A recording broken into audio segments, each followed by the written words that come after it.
Hello and welcome to Shift Remote, the first in our 12-part series of remote events. We are so excited about this. Given the success of our last event, Shift AI, we thought, why not just bring you some more, right? Our next event, just to let you know, will be on the 23rd of June. We'll be looking at a deep dive into JavaScript. But for this one, we're going to get started fairly soon. How this will work is that I highly recommend you stay connected with us all. We love being connected here at Shift using the live chat function on your right or the comments section just below, where we will be regularly in touch. Our team of expert people behind the scenes will be responding to any questions that you have there. Also, use the hashtag ShiftRemote just to stay connected. Take a photo of yourself wherever you are in the world. Post it online, on Instagram, on all your social media channels, because we'd love to know where you are here. But before we get started, I just want to say a special thanks to the people without whom this event would not have been possible. A huge thanks to the team at Microsoft and Infobip. Also those at Autodesk, Microblink, Barrage, Cador Idea and ICT Zapania. Another thanks to the people at Venture, Pseudocode, 5, Ars Futura, Nanobit and Infinuum. And also to our recruitment partner at 9 Dots, our logistical partner Get By Bus, our educational partner Aspira, our development tool partner Code By Anywhere, and our sneaker partner Pluggy. And our final thanks to Netokrasia, as always, as our exclusive media partner for this event. But a huge thank you to you for joining us wherever you are in the world. Let us know in the comment section where that might be, whether you're on the bus, on the train, in your house, wherever you are in the world. We'd love to speak to you and find out some more. Please use the hashtag ShiftRemote if I haven't said that already to stay connected with us all. But without further ado, to get this started, I would love to introduce to you the man behind it all, Ivan Burazin. Hey everybody, thanks for tuning in to Shift Remote. As you know, this is the first of our 12-part series of developer virtual events called Shift Remote. This first one will be about artificial intelligence, with the next one coming up on JavaScript. Our plan with this is, since we had to move over our main Shift in-person conference till the fall, we wanted to give you something to tune into and keep you fresh and updated with all the latest news, trends, and everything's happened in the developer space. So I won't take up too much of your time. Thank you for being here. I'll also be in the chat if you ever need me. Just shout out and I'll answer as fast as you can. Hope you enjoyed the show and see you soon. Okay, we're going to get this show on the road for today, and we're going to introduce our first speaker, who's Laurent Bougnion from Microsoft Asia. Microsoft are placing big bets in the field of data science and AI, and he's going to be speaking about building intelligent application with the Asia Cognitive Service. He's going to run you through how this all works to benefit you. I'm sure there'll be plenty to learn. Please take notes as we welcome Laurent Bougnion.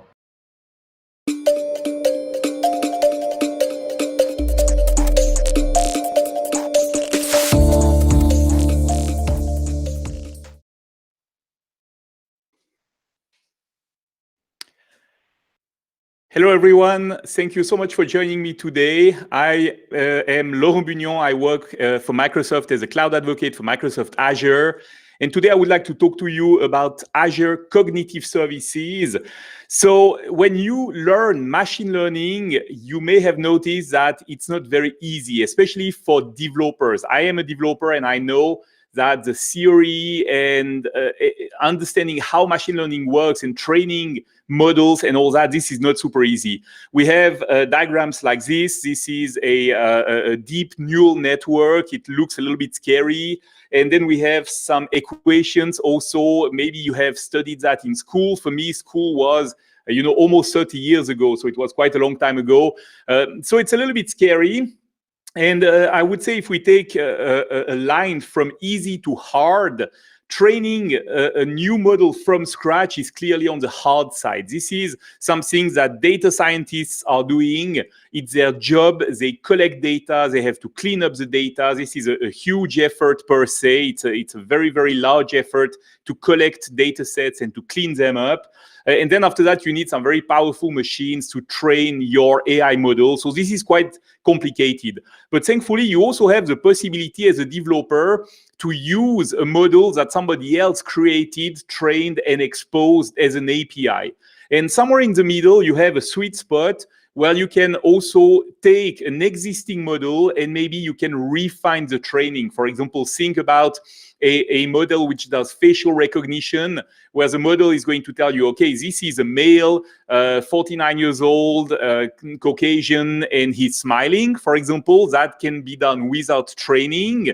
Well, you train the model, but without a specific training. But if I train the model with specific pictures, it's also going to be able to tell me that person speaking right now is Laurent Bugnon, who works for Microsoft. And so there is this sweet spot in the middle.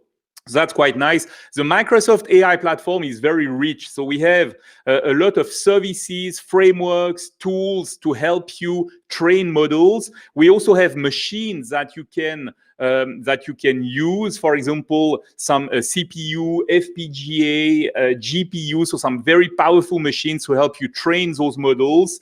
We have a lot of tools, but today we are going to concentrate in this particular session on the pre-built AI, on the cognitive services offerings that we have at Microsoft.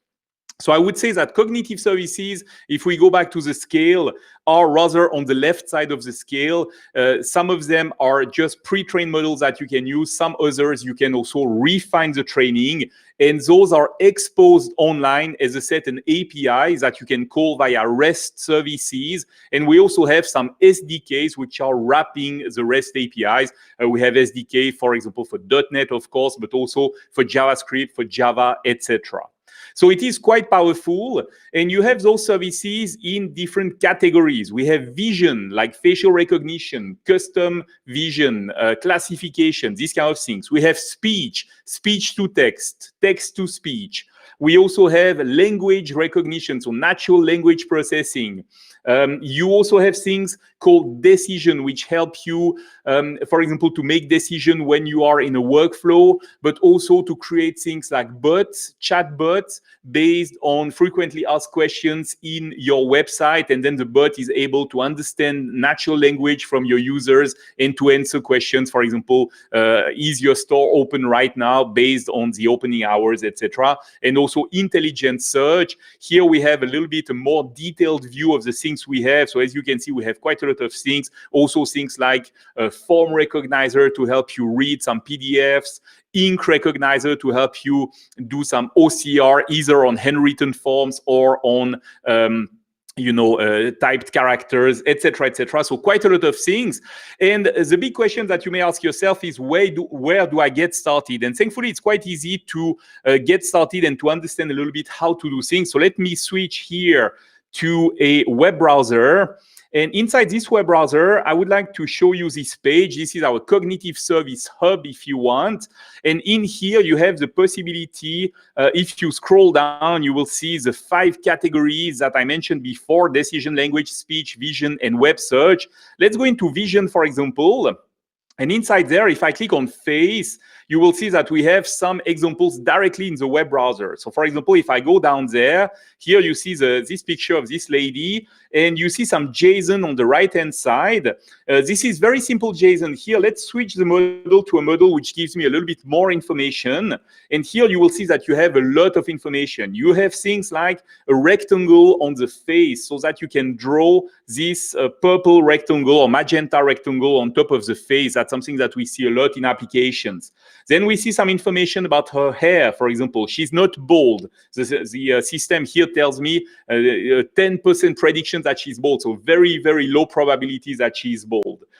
We also have hair color. Brown at 99% confidence. The system is very confident that she has brown hair, but she might also have black hair at 57% confidence, red hair 36%. This is typical from AI models. You will get a set of predictions and then rated between 0 and 1, between 0 and 100%, and then you're going to have to decide which prediction is the best. If we go further down, we see that she's smiling.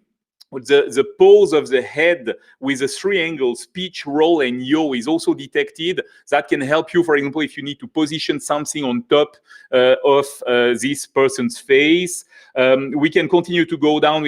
She's wearing glasses. The emotions, that's interesting. We detect a number of emotions, things like anger, contempt, disgust, fear, happiness. In here, she has a 100% prediction that she's happy, which is good for her. Sadness, surprise, etc. We detect if she has something in front of her face, occlusion in front of the face, glasses, and also some information about the picture itself. Is the picture blur? Is it exposed properly or overexposed, etc.? What is the noise level? And finally, a series of landmarks, the pupils, the tip of the nose, the mouth, etc., etc., so that if you need to position something on top of the face, like a mask or something like that, you can do that. So here, this is a predefined picture, but what's interesting is that I can also use my own picture. So I'm going to go and copy here a URL for a picture which I have online. Let's submit that, and you will see, so it is really working in real time. This is a picture of myself and my colleagues at a dinner a couple of years ago. And as you can see here, the system detected a lot of faces, even quite far in the back. My colleague here, Jessica, she's actually not 47. I hope she forgives here the AI for that, but she was detected anyway as a person, as a female, wearing glasses, reading glasses. And so you see that you have a lot of information. And if I scroll the JSON down, you will see really a wealth of information that is given back by the system. So this is a good place to get familiar with some of our services. Everything here, of course, is free. You can try things out. I want also to show you something. We have something called the intelligent kiosk, which is really interesting. So intelligent kiosk, this is a short video that I shot for you to show it to you. This is something you can get on GitHub. You can build the code, and you can also see the code, because of course everything is open source. Here, if I start this real-time crowd insight, this is a recording, so here I'm not actually talking. You see, if I smile, it says, okay, this person is happy. If I frown, it says I'm sad. Now I'm surprised. There is a bit of latency because we are, of course, calling the service, which is far away. In that case, in the US, you can define that. So there are a number of things that you can set up in this client, in this so-called intelligent kiosk. And I'll give you at the end of the presentation the link so that you can go on GitHub, you can pull that, you can build it and try it out by yourself. That's also an interesting way to explore our services. Okay, so one thing I'd like to talk about, so far we have seen some training, some models which were pre-trained, and they were unable to say, for example, that person is Laurent Bugnion, but you also have possibility to train certain cognitive service models, and I'm going to show you how to do that. So let's go back to our web browser. And here, if you go to this place, it's called customvision.ai. This is a place where you can basically create a new project. And when you create the project, it's going to ask you a few information, for example, the project name, project description. It's going to ask you also to link this project to a resource on Azure, which is going to be the actual cognitive service doing the work, all right? So here you have a very generous free tier, so you can call the service many, many times without paying anything. After a while, if your application gets very successful and you call the service more and more, at some point we'll have to ask you to pay something by usage. So it is quite easy. And then you have here things we can do: classification, which we are going to do now in the demo, or object detection, checking out what is actually on the picture. And then we have some domains. Here we are going to do a fruit recognizer. So we are going to concentrate on the food domain. Here I created already the project. So let's open it. And as you can see, I already uploaded some pictures. I have 8 pictures of apples. Here they are. And I have 6 pictures of oranges, all right? And then after that, I trained the model and I created what we call an iteration. So here I have my first iteration, which is published. So it is available as an API. And now I'm going to be able to build a client to call that. So how can we build a client? Well, here for the example, I took a Xamarin Forms application. So Xamarin, for those of you who are not familiar with that, it's a way to build mobile application, cross-platform mobile applications using C# and .NET. And here I built this application for Android, iOS, and for UWP for Windows 10. So this application goes like that. First of all, I'm going to use the SDK. So I am calling here a custom vision prediction client. Now, where does this class come from? Well, it's quite simple. If I go into NuGet for this solution, let's open here NuGet. NuGet is a package manager for .NET. If you were doing that in JavaScript, you would use NPM, etc. And here you see I have a Microsoft.Azure.Cognitive Services.Vision.CustomVision.Prediction. It's a very long name, but basically this is a NuGet package which contains the client which is going to help me to call the custom vision service. All right, I need to give it some information, prediction key endpoint. This is all things that you get from the settings of the project, all right?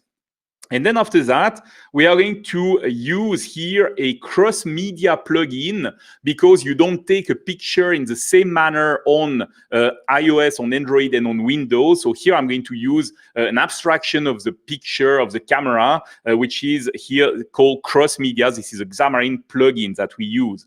So here I'm going to use this plugin to actually take the picture, and then I'm going to save it in a temporary file. I'm going to show the picture to the user on the screen, and then I'm going to call this method called recognize picture. So what do we do here? Well, in this method, we are going to prepare here a list of prediction model, and I'm going to get a certain number of predictions. I'm going to get one prediction per label. So here in the case, I have at the moment only Apple and Orange. I have two labels. I will get two predictions. And it's going to tell me, I think that what you are showing me is an Apple at 85% probability or certainty, confidence. And I think it's an Orange at, for example, 10% confidence. So I have two predictions. So those predictions, I'm going to get them by calling the method classify image async using the stream of the image, all right?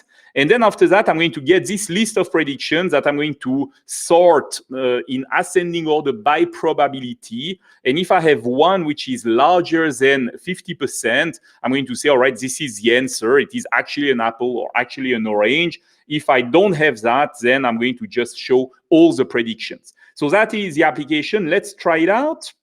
I'm going to start the application here on my Windows machine. I could do the same thing on Android as well. This is the client. I have a few things that I need to fill up, again, based on the project settings. And I'm going to start the camera to take a picture. All right, here we go. So you see I have an actual Apple here on my desk. And I'm going to take the picture. All right, this is using the Windows 10 picture experience. On Android, it's going to use the Android camera. And that's great. Something went wrong. So we are going to try again. Let's take a picture. All right. Not sure what went wrong. All right. Let's do that. Done. Okay. This time it seems to work fine. I think there was a small problem with the camera. It comes back and tells me this is an Apple at 100% confidence. That's clear. All right. Very good. So now let's try with another fruit. I have an orange here. I'm going to position it. I'm going to click on take a picture. All right. Let's click. Okay, I'm going to move the orange a little bit in the center. Done. And then it is sending to the service. Coming back, orange 100% probability. This is great. So we have a service which is able to detect oranges and apples. This is fantastic. But now the big question is what happens if I do that? All right, so I have a banana. Of course, my service doesn't have any idea about bananas. It lives in a world which has only apples and oranges. So let's try it out just to see what happens. So I'm going to take a picture. All right, let's point at the banana. Here I'm taking the picture. I'm sending that to the model. Very interesting to see what happens. It comes back and tells me it's an apple. 100% certainty it's an apple. Now that's interesting, but of course you have to remember that my model lives in a world where there are only apple and oranges. So it's trying its best. It's saying Well, it kind of looks like an apple, probably because of the color. I don't really know why it tells me it's an apple, but the point is it doesn't know bananas, right? So let's change that. I'm going to retrain my model. So I'm going now to training images, and I'm going to add some images. So I collected online some images of bananas. So let's go and take them here. Those are just bananas from the internet, all right? And I'm going to tag them with a label saying banana. I'm going to teach the model what is a banana. So now those pictures are getting uploaded. And when this is done, I'm going to retrain my model. I'm going to do a new iteration, this time with more information. So this iteration is just going to take a few seconds to complete. We have very powerful machines doing that. And when the iteration is completed, I'm going to publish this iteration and basically expose it as the new endpoint that I want to use. All right, so it's almost complete, taking just a few more seconds, hopefully soon. While it is training, I can actually go already in the iteration 1. I'm going to unpublish the first iteration because I don't want to use it anymore. I want to use a new iteration which has bananas working now. All right, now we see that the iteration number 2 was complete. So I'm going to publish it as the new iteration that I want to use. I'm going to use the same name as before so that it is now directing all the calls to this new iteration. And I'm going to choose a resource for the cognitive service that this model is going to use in the background. So now I don't even need to restart my application because basically I just retrained the model. I'm going to take again the picture of the banana.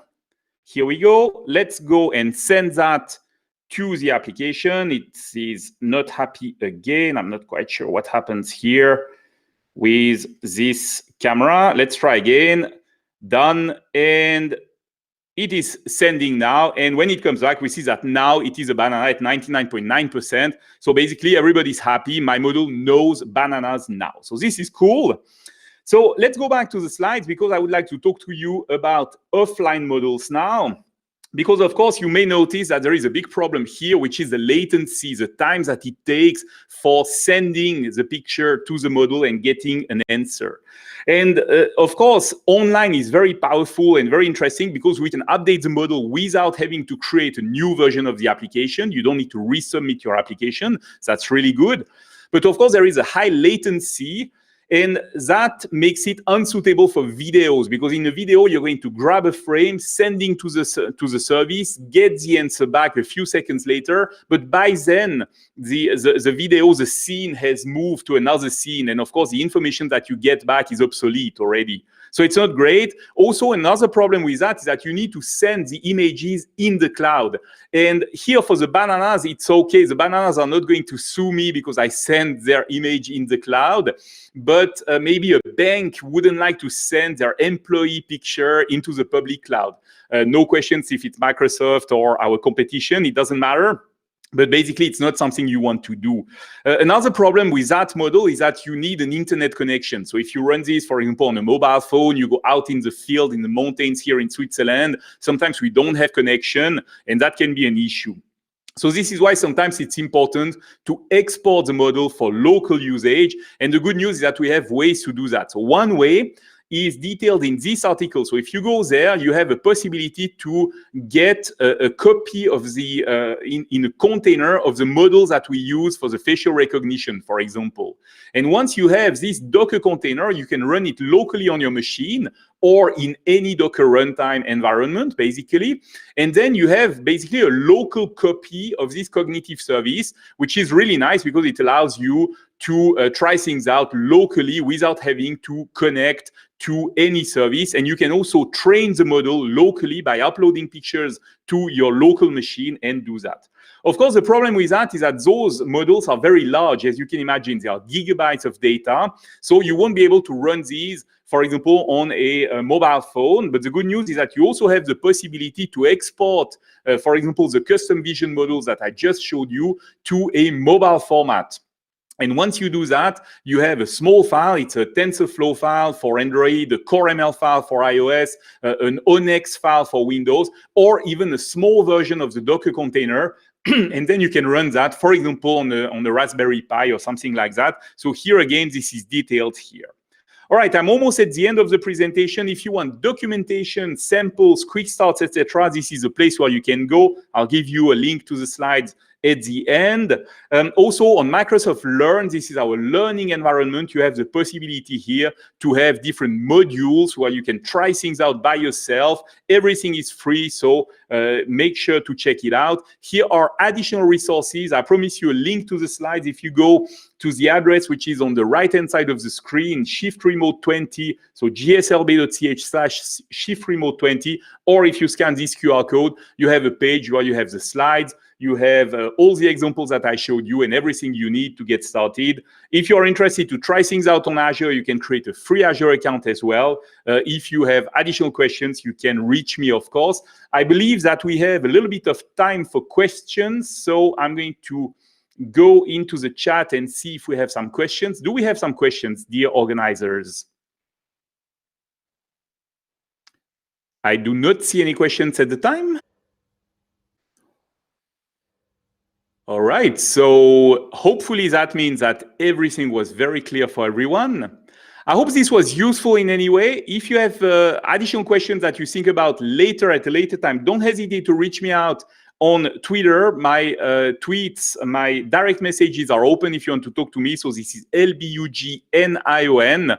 And make sure to try things out because cognitive services are really interesting for developers. And by the way, in those resources that I gave you earlier on, you also have a link to the custom vision client repository. This is the source code of the Xamarin client where you can try things out. So I want to say thank you so much for attending this presentation. I hope it was useful for you. And hopefully you are going to try things out by yourself. Thank you so much for watching and have a wonderful day. Bye-bye. Thank you so much, Laura. Okay, and moving on with our conference, right? Now, this is one that I'm really excited about. Can an AI assistant become as important as the internet or the web? Now, this is a man that you may have heard of before, not only because he's the man behind Siri, but also because he's a very famous magician. That's right, guys, I did say magician. Now, I love magic just as much as I love this man, because I've met him before. Lovely guy, we're in for a treat here. Let's welcome Adam Shea.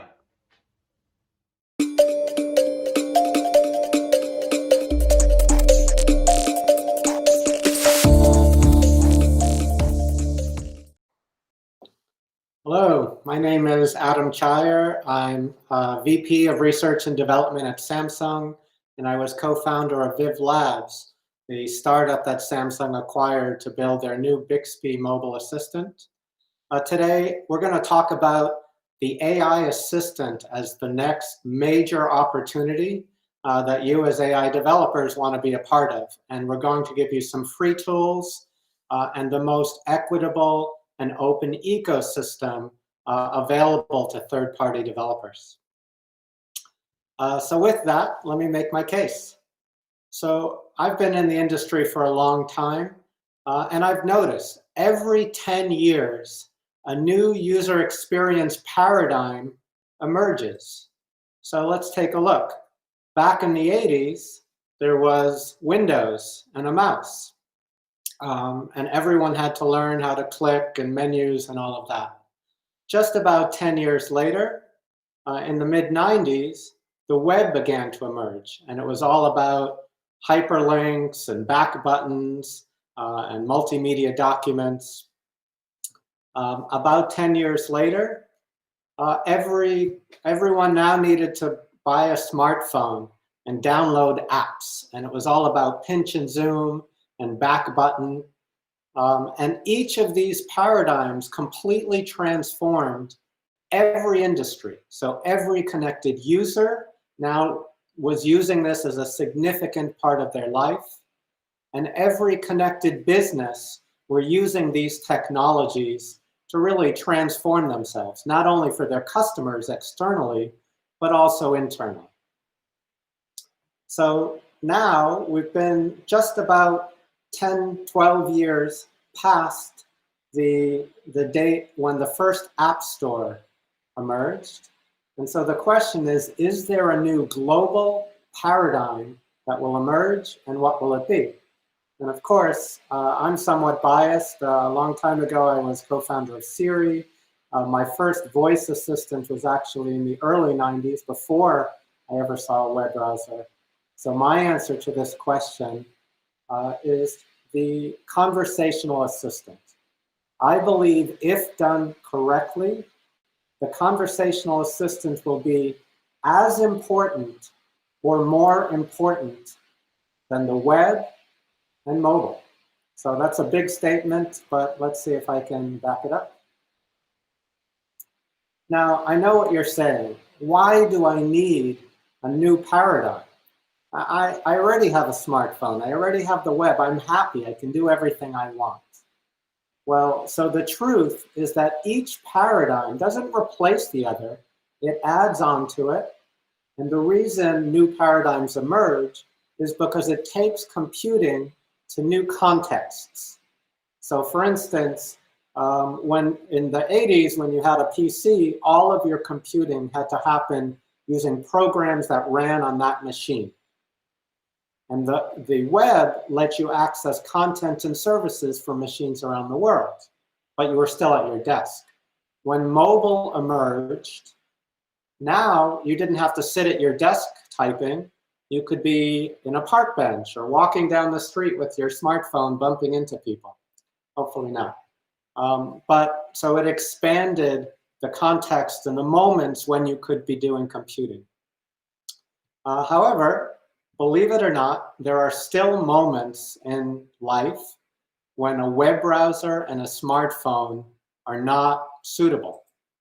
So if you're jogging with your smartwatch, a web browser or finding apps is just too difficult.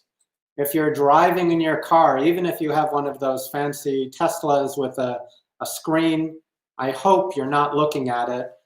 You need to be eyes-free and hands-free and focusing on the road.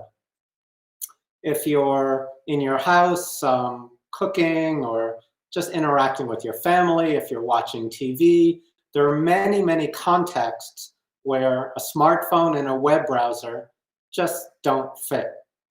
But an assistant who can understand you, who knows your contexts, and can help you get tasks done across those contexts, that does work. So I believe the AI assistant, the conversational assistant, will bring computing to more people in more locations and more times and free them up to do more. And for businesses, it gives them opportunity to connect with those people. So there are billions of requests flowing every single day through the voice and AI assistants. However, I would be the first to say a conversational assistant is not today a global paradigm. It is not as important as the web and mobile. And you might say, well, how can I tell? It's easy. If I said, put down your phone, you're not allowed to use it for a week.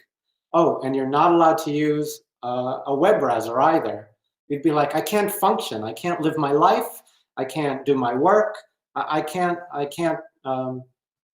be successful.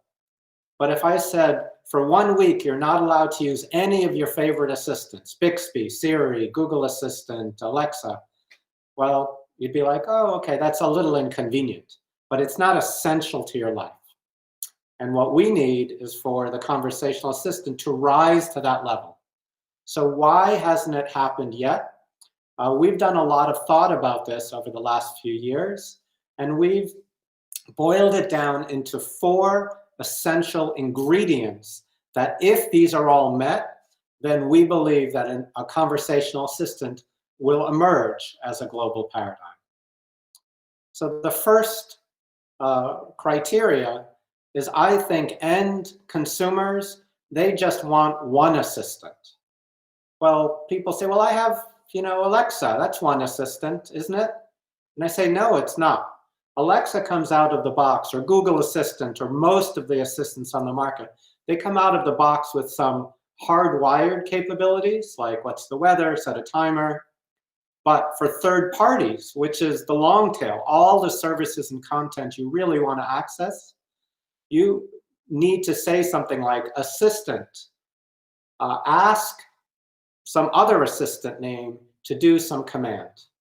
And there are 100,000 skills or capsules or actions available by third parties. I cannot remember 100,000 different services.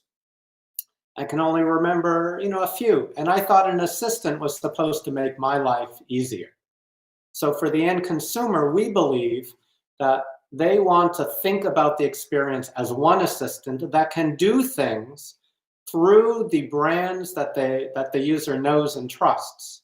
But that experience should be very seamless. It should feel the same whether I'm getting a restaurant or whether I'm booking a hotel or setting a timer. So that experience of having a common paradigm, just like Windows had dialog boxes and menus, and every application, no matter who built it, all shared these common interface paradigms to the end user. That was empowering. They knew how to interact with this. Today, the assistant world is so fragmented where you have to remember different command sets. Language that works with one will not work with another. We need to change that. The second point is I want my assistant to be available across, not in, any device. Why is that the case? It's because, again, I don't want to have to think, oh, what did I tell the refrigerator assistant? Does the car assistant know that? What is the TV? It's too much for me to think about. For me and for us, a device is really a context. It matters. So if I were to say to a speaker, hey, what's going on tonight? I want that speaker to maybe tell me, oh, there's a concert playing nearby. If I ask my television, I ask Bixby through my television, what's going on tonight?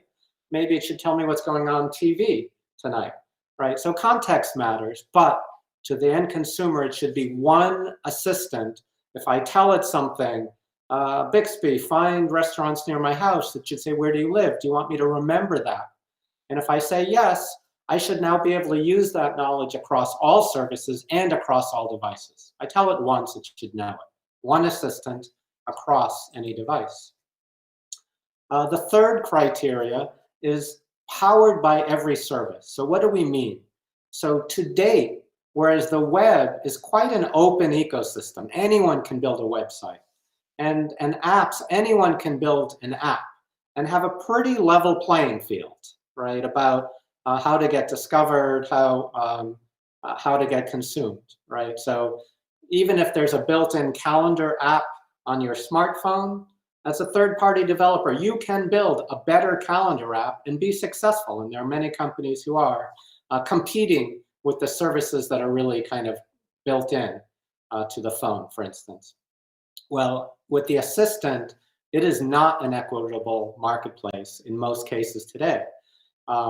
When you interact with the pre-negotiated built-in services of the assistant providers, you say, what's the weather? You don't have to use any keyword names for the services. You just say, what's the weather? You don't have to say, ask the weather channel, what's the weather? You just say, what's the weather? And that ease of use really helps traffic to the services. Third parties, on the other hand, in most assistant ecosystems, you need to explicitly mention by name. And it's really not a level playing field. Additionally, the tools that a Google or an Amazon or the big companies are using, the engineers who work there do not use the same tools that they give to third parties when they're building their internal services. So it's not a level playing field. As a third-party developer, you don't even have the weapons to really compete in this battle for user attention.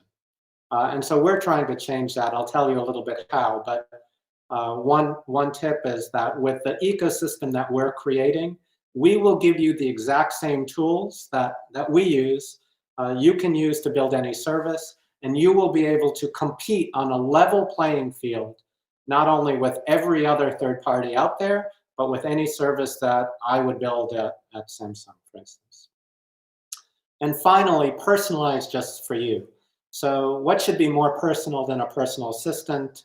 Unfortunately, they're not, right? The assistant, basically, whether you use Siri or Alexa or Google Assistant, it's the same functionality for every single user, no matter what their tastes are.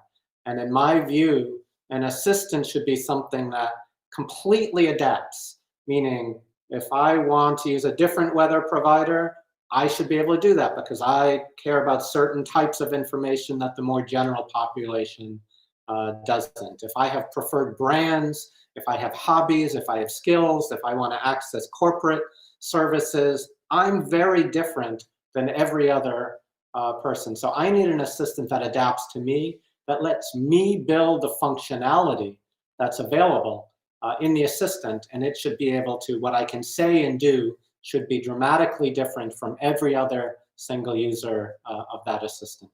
And that's something that's where the industry is not yet arrived yet. So with that, at Samsung, we've gone and tried to change these criteria and arrive at a place where we could have an open ecosystem. And we've taken a different approach to do that. So let me take a little aside. So for years, the interaction between a human programmer and a computer was quite simple. The human said, computer, this is what to do, right? It was a very human-driven process. Then AI, and especially machine learning and neural networks came along, and that was quite different. Rather than the human developer saying, this is how to build, this is the program, the steps you need to execute, you would give examples to a machine learning system, and it would learn all of the internal numbers and logic, often that a human could not understand, about how to map the inputs to the outputs. That is deep neural nets and deep learning today. So it was a very AI-driven way of creating software.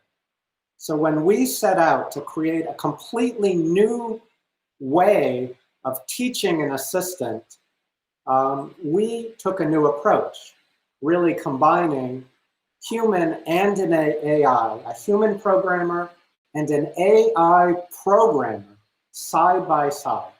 And the tools that we're going to show you in a little bit and give to you for free, it's a paradigm, a software development paradigm unlike anything that you've seen or experienced before, because the human does what it does, what a human does best. It knows humans are great at structure and knowledge and organization.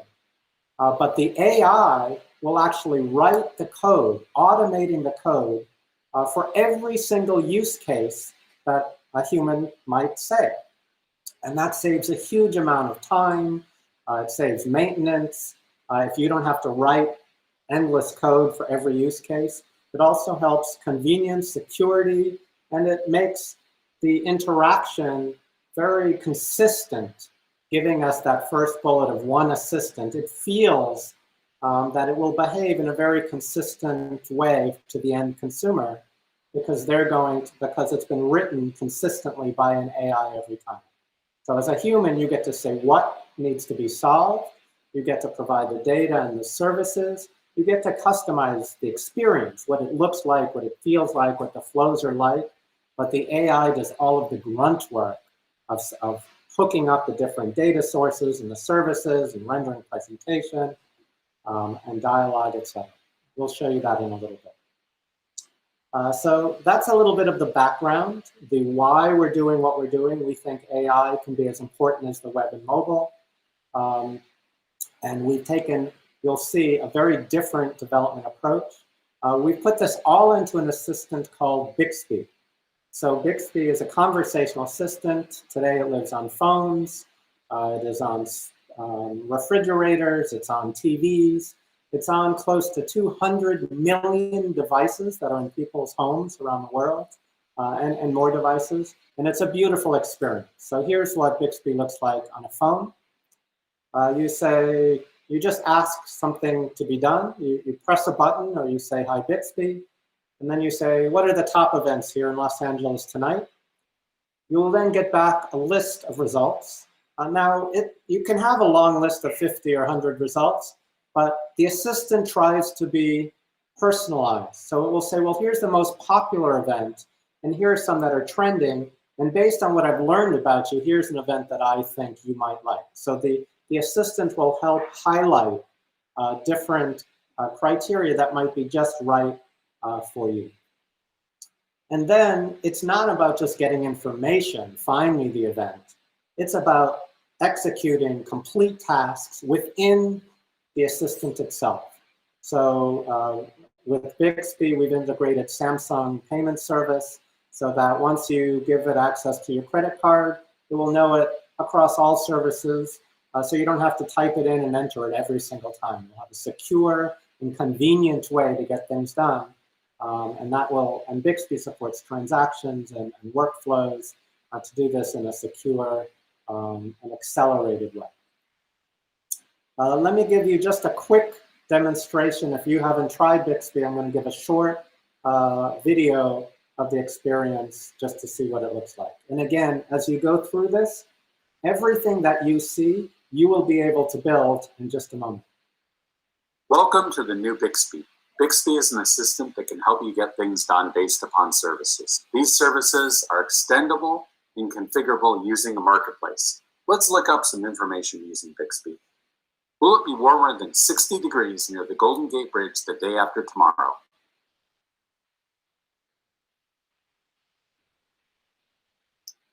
Great, I've got some great weather information.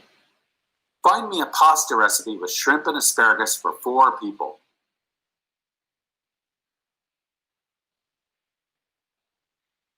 And I can see my recipe, the ingredients here, and preparation steps. That looks great. Bixby can also be used to accomplish tasks such as making reservations, buying tickets, booking a ride, and more. Find a French restaurant in San Francisco.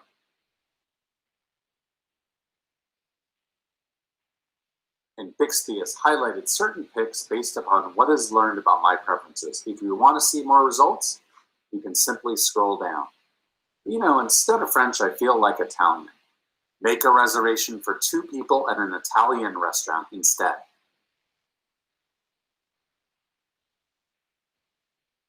And I can see several Italian restaurants. Siena Bistro. That sounds good. Reserve this one. So I'll stop it here, but this gives you a feeling of what a Bixby experience looks like and feels like. It's conversational, it's beautiful, it's branded. So each experience that comes up, whether it's restaurants or tickets, is branded with Ticketmaster, with Yelp. So we want to highlight the brands, but make it easy to communicate across the service.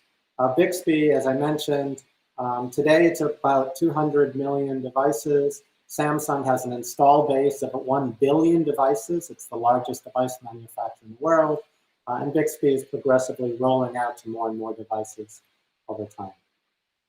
So now, I've kind of whet your appetite about the opportunity. Now we'd like to give you the Bixby Developer Studio and show you how you can build services that you can open up into the marketplace to monetize your content and services through the Bixby Assistant. I'm going to skip this part. So first of all, you go to bixby.developer.samsung.com. All documentation and the Bixby Developer Studio is available there for free download. The entire process is free for developers. So when you get there, this is what it will look like. Bixby Developer Center. You can download the studio. We actually now support Windows, Mac, and Linux. This is a bit of an old slide. And let me just show you this process right now.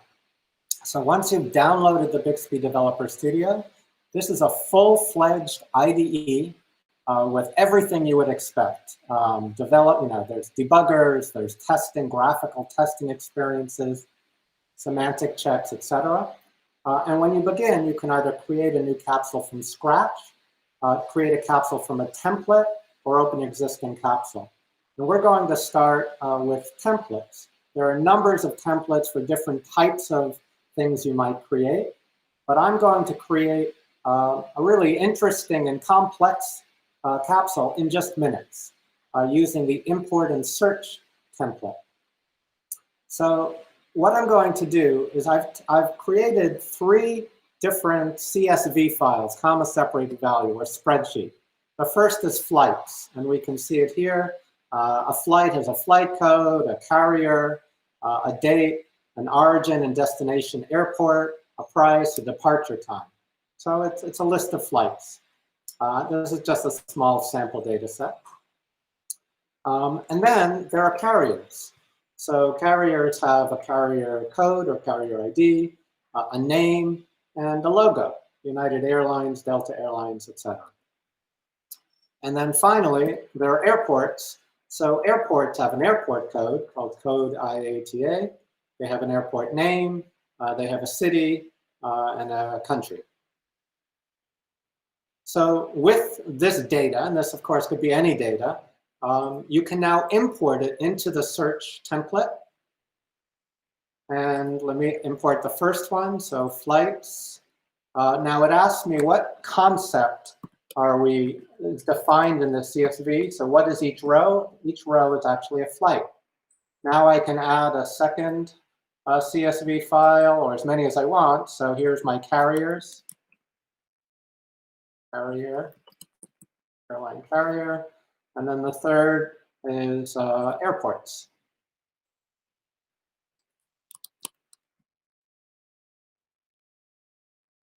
Now you can imagine this doesn't have to be about flights. It could be about commerce or anything, pretty much anything that you have. And finally, you give your capsule a name. I'm going to use the namespace playground. If this were your company, you put in your company name, and I'll call the capsule flight search, something like that. And then you hit generate. And that was it. As easy as that, Bixby has created a full, what we call a capsule, that's all ready to start teaching it examples. So it's built, you'll see concepts based on those tables that you've done. So it knows about flights, it knows about airports and carriers, it knows about things like code IATA, which you defined. So all of that data from your spreadsheets is now available. And as a developer, you go to the training interface, and here's where you teach Bixby what are the use cases. Now you're going to say what you want, what the language is, and what goal you want. Bixby is going to write the code. So let me show you that. I'll add a new training example. Let's give a simple one. What airports are there in France? I write it in natural language, and then I express what this means. So the goal, in this case, will be airport, looking for an airport. And France is really a geo.search term. Now, if you think about it, it could be a country. I could specify it as a country, but I think what I'll do instead is, I forgot to type it, geo.search term. If I say geo.search term, it'll work for any geographical region. So I could say, not even region, I could say in Paris, near Paris, in France, near the Golden Gate Bridge, any geographic expression. As you see, as I type, Bixby is writing a program that will actually execute, that will execute all of the logic, querying the data, pulling in sources. And right away, I can now hit the run button. Oops.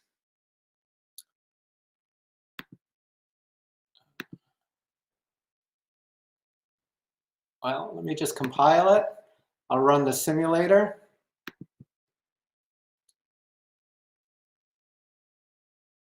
This is in the phone simulator. And if I type what airports are in France, or I can speak it as well, right now it's getting me the information from the spreadsheets of there's JFK, there's SFO.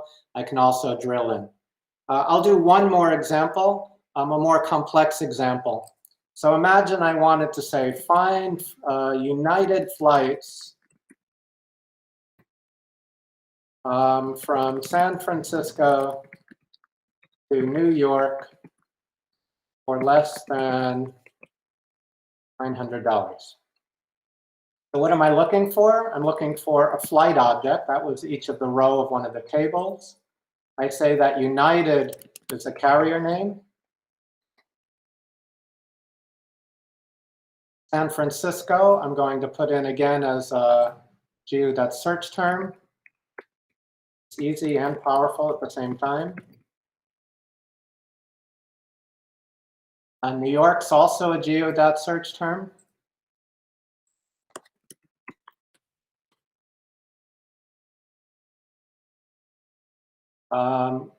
$900, so that's going to be a currency value. And the dollar part, that will be the prefix symbol, the money prefix symbol for dollar. Now I'll quickly add roles. So San Francisco is a city, but I want it to be not just any city. This should be the origin, where I'm starting from, because it's from San Francisco, and New York should be the destination.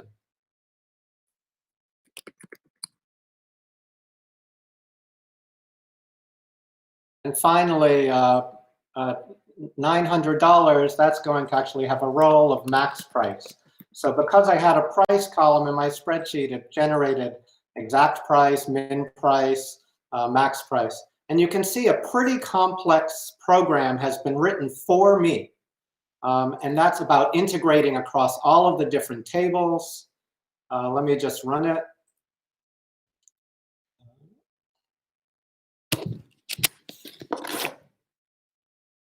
I'll hit run. Bring it up in the simulator. It's running. Notice it says which of these two carriers. There's ambiguity, so it will prompt and actually learn from my responses. And then here it is. It's found the only flight in my small data set from SFO to JFK. It's found which airports are in San Francisco, New York. It's filtered on price. And so in just minutes, by expressing what you want to create, Bixby will build it for you. And you can also add different targets. When you build a capsule, you can deploy this not only by phone, but trivially to watch, to television, and so forth. So with that, I will get to the last slide, which is the Bixby Marketplace. Once you build a capsule and you've seen how quick and easy it can be, even for complex use cases with multiple tables and data sources, you can build a capsule, you can deploy it to the Bixby Marketplace and start monetizing your services. So with that, thank you very much. And please go to bixby.developer.samsung.com, download the Bixby Developer Studio, find a completely different way of developing, because it's you saying the what, and AI is side by side working with you, writing the how, if you will. It's a new kind of synergy between human developer and AI developer, and I think you're really going to like it. And I believe, if done correctly, which we're trying to do, the conversational assistant will be an ecosystem as big and important, maybe more important than the web and mobile. So thank you very much, and I'll be available afterwards. You can reach out and contact me on HI or at Twitter. You can find me at Adam Chire at Facebook, and go to bixbydeveloper.samsung.com. We have a whole community to answer your questions. Thank you very much. Thank you, Adam. Hopefully our minds are blown, but our attention span is still there. If it is, give me a thumbs up emoji down there in the chat and comment section, or ask any questions. I wonder if anyone did ask him about magic. Who knows? Anyway, next up we have Mattia Ilias, who will be talking about how to build an AI company. We all know that building any company is hard, but building one in this field is particularly hard. He'll be running you through the ins and outs of what you need to build a high-functioning, high-quality team, and talking about behind the scenes at Microblink. Let's welcome Mattia Ilias.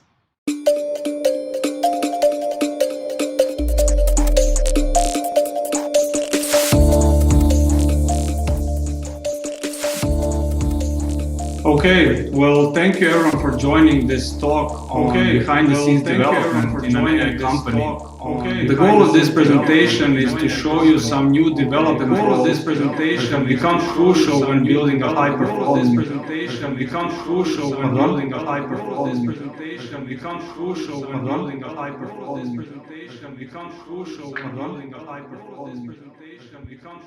Kako svoj live stream? Kako svoj live stream? Sorry about that, technical difficulties. So the goal of this presentation is to show you some new development roles that have become crucial when building a high-performing AI company. To start off, I would like to use a short example to talk about behind-the-scenes development in general, and then we can dig into it from the AI perspective. So because it's a very visual display of complexity engineering, let's talk about E01 racing. So there are many factors that determine which team wins the race. Drivers, pit stop teams, F1 managers, but the F1 car provides some of the most important factors to win. Let's simplify it into two most important parameters: driving performance and reliability. So driving performance meaning how the car handles in corners and how fast it can go on straight lines, and reliability meaning how long the car can run without breaking down. So these are the parameters that the engineering teams working behind the scenes are trying to maximize. What is usually unknown to those who are not F1 fans is that behind the scenes engineering teams can drastically vary in terms of size and range of work they do, depending on the F1 company. And this is because not all F1 companies have the same resources and expertise, which directly affects what they can build on their own and what they're going to have to buy or lease from someone else. A company can have a very small and compact team to assemble an F1 car with third-party components, but it needs a lot more people and expertise to build most of the components on their own. So why would a company invest to build their own components? It comes down to our two parameters: driving performance and reliability. So teams building most of the components on their own or tightly collaborating with third-party providers are able to optimize these parameters a lot more than teams using standalone third-party components. And this is because engineering teams that have control over more parts of a complex system, such as an F1 car, have more degrees of freedom when developing performance-boosting features. So for the sake of this presentation, let's define behind-the-scenes development.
Let's go again.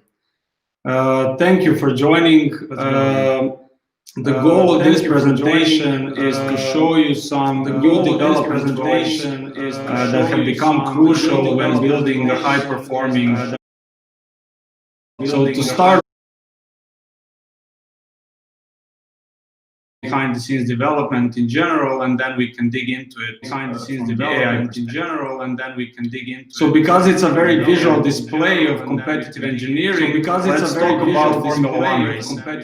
So there are many factors that determine which team wins a race. It comes down to drivers, pit stop teams, F1 managers, but the F1 car itself provides some of the most important factors. Let's simplify it into two most important parameters: driving performance and reliability. So driving performance meaning how the car handles in corners and how fast it can go in straight lines, and reliability meaning how long the car can run without breaking. So these are the parameters that the engineering teams working behind the scenes are trying to maximize. What is usually unknown to those who are not F1 fans is that these behind the scenes engineering teams can drastically vary in terms of size and range of work they do depending on the F1 company. And this is because not all F1 companies have the same resources and expertise, which directly affects what they can build on their own and directly affects what they can build on their own and directly affects what they can build on their own and directly affects what they can build on their own and directly affects what they can build on their own. Yeah, we have some sound problem. Yeah, we have some sound problem. Yeah, we have some sound problem. Yeah, we have some sound problem. Yeah, we have some sound problem. Yeah, we have some sound problem.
Thank you, everyone, for joining this talk on behind-the-scenes development in an AI company. The goal of this presentation is to show you some new development roles that have become crucial when building high-performing AI company. To start off, I would like to use a short example to talk about behind-the-scenes development in general from the AI perspective. So because it's a very visual display of competitive engineering, let's talk about Formula One racing. So there are many factors that determine which team wins a race. It comes down to drivers, pit stop teams, F1 managers, but the F1 car itself provides some of the most important factors to win. Let's simplify it into two most important parameters: driving performance and reliability. So driving performance meaning how the car handles.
Azure, Kubernetes, Power BI, Xamarin.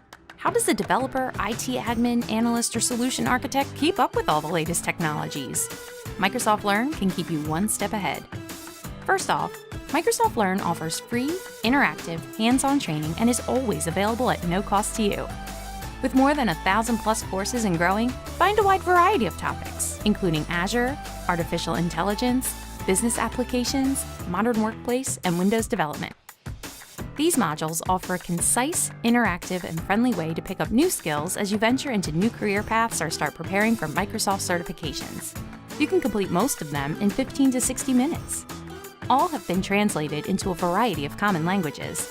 Want to fill in the big picture? Learning paths guide you through a series of logically connected modules. You can work along the path, gaining experience points and badges as you go. Make your own journey by creating and sharing a custom collection of modules for you and your team. And use bookmarks to save your favorites to come back to later. A personalized homepage will always keep you up to date. Learning is hands-on. The Sandbox environment uses real Azure. You are working with real resources in exactly the same manner as you would with your own subscription. When possible, you can choose your preferred platform to learn on. Want more personal instructor-led training? Microsoft Learn can connect you with a variety of qualified learning partners to take your technical skills to the next level. Want to browse through Microsoft Learn to see what it offers? Head to Microsoft.com/learn and check out your opportunities. We've created a platform to help you learn at the pace of change.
Azure, Kubernetes, Power BI, Xamarin. How does a developer, IT admin, analyst, or solution architect keep up with all the latest technologies? Microsoft Learn can keep you one step ahead. First off, Microsoft Learn offers free, interactive, hands-on training and is always available at no cost to you. With more than 1,000+ courses and growing, find a wide variety of topics, including Azure, artificial intelligence, business applications, modern workplace, and Windows development. These modules offer a concise, interactive, and friendly way to pick up new skills as you venture into new career paths or start preparing for Microsoft certifications.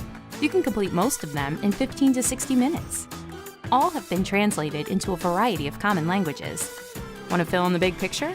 Learning paths guide you through a series of logically connected modules. You can work along the path, gaining experience points and badges as you go. Make your own journey by creating and sharing a custom collection of modules for you and your team. And use bookmarks to save your favorites to come back to later. A personalized homepage will always keep you up to date. Learning is hands-on. The Sandbox environment uses real Azure. You are working with real resources in exactly the same manner as you would with your own subscription. When possible, you can choose your preferred platform to learn on. Want more personal instructor-led training? Microsoft Learn can connect you with a variety of qualified learning partners to take your technical skills to the next level.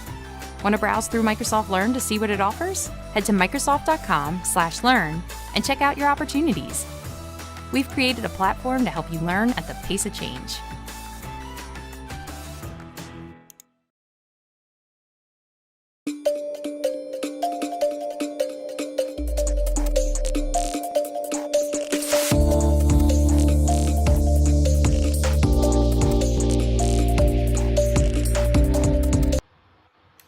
Welcome back. Hopefully you had time to grab that coffee, answer that email, take that call, whatever it is you needed to do, because your attention is back here at the Shift Remote Conference. Where's that photo, by the way? I did challenge us all to take a photo of where we are in the world. And our team behind the scenes are watching and checking out on our social media platforms. So take a photo now if you haven't done already. But next up, our speaker, Henk Bolman, will be taking in a deep look into the Azure machine learning, walking through the process and then creating, this sounds fun, an ML recognition based on The Simpsons. I'm as curious as you are, but we'll have a little bit of fun. We love having fun here. Let's welcome Henk Bolman.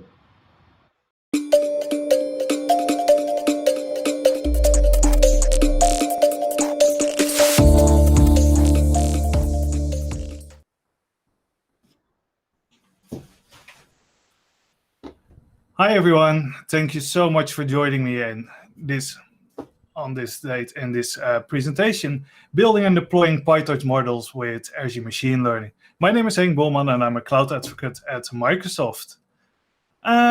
So let's get started. So today I want to talk to you what you can do with Azure Machine Learning Studio in combination with PyTorch. So Azure Machine Learning Studio is a fully managed cloud service that enables you to easily build, deploy, and share predictive analytics solutions. So what is Azure Machine Learning? Azure Machine Learning is a set of cloud services that you can control with a Python SDK, the Azure CLI, and a web interface that enables you to prepare data, build models, train models, manage your models, track experiments, and deploy it. So basically, you can cover the whole machine learning lifecycle, from preparing your data up to deploying your models in production. What are we going to do in this presentation? We are going to build a Marge and Homer or any other Simpson classifier using the PyTorch framework. For that, we're going to use my Lego dataset. It is available on my GitHub, so if you want to do this at home, you can actually do it yourself.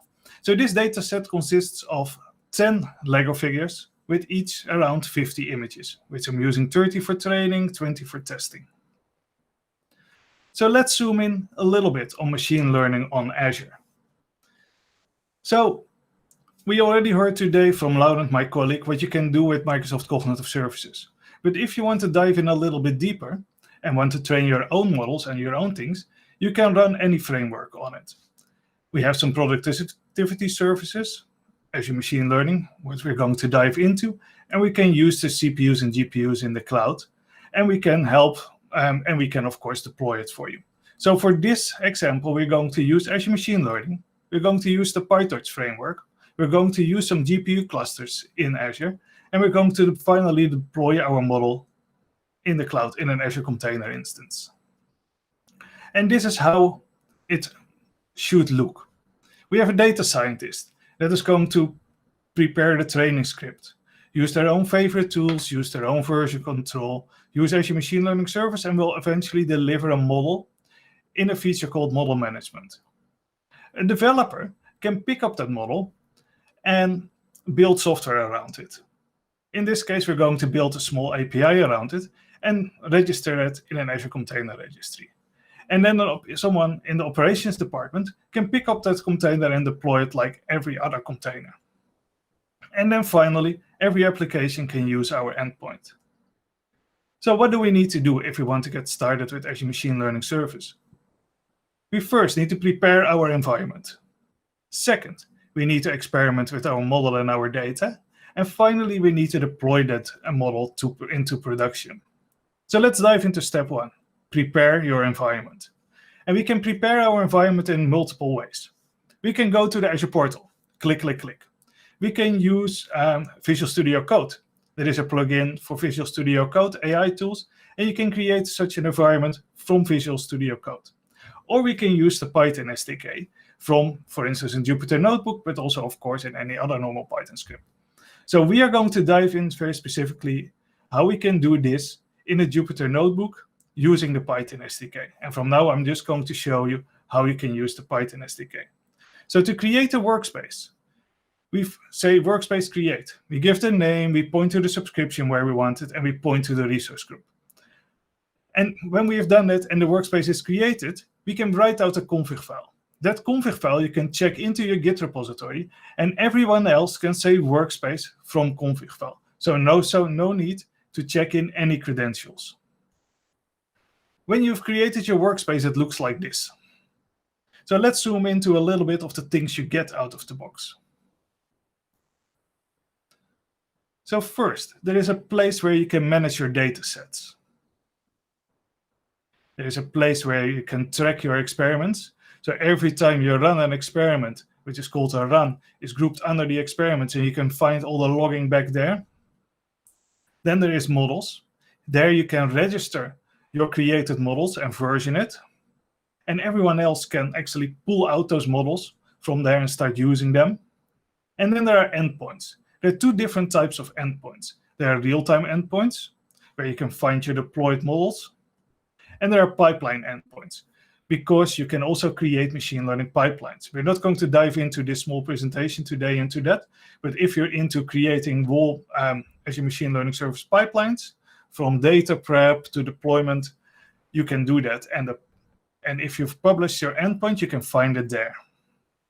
Then there is compute. Here you can manage your different types of compute. So there is compute for running your notebooks, there is compute for running your inference clusters, and there is compute for your training clusters. And finally, there is a place called data stores, and there you can manage the connections to all your data. So if your data is on an Azure Blob Storage, you can manage it there. If it is on if it is in an Azure Data Warehouse, you can connect to there. And the cool thing is that because you manage the connections here, in your Python code, you can just reference to the data store and you don't have to check in any credentials, which is, I think, a good thing. So first, let's create some compute, because we need to have compute to actually start training our PyTorch model. So I say Azure Machine Learning Compute, provision this cluster for me. Use a standard NC6 machine, minimum of 1 node, maximum of 6 nodes. And then I say compute target created, and I will give it a name. So let's dive into the parameters I can give. First of all, there is the virtual machine size. So here I say use a virtual machine, a standard NC6. And if it is an N series, it means there is a GPU in it. So this is the cheapest virtual machine that actually has a GPU. I say minimum nodes is 1, meaning there is always 1 node up and running, meaning that it will bill my credit card all the time. If I specify minimum nodes 0 here, it will automatically shut my cluster down and you don't pay for anything. And maximum nodes is how many concurrent nodes can be there for your concurrent training. The second thing we need is to attach and connect to our storage device. We get a default storage when we create an Azure Machine Learning workspace.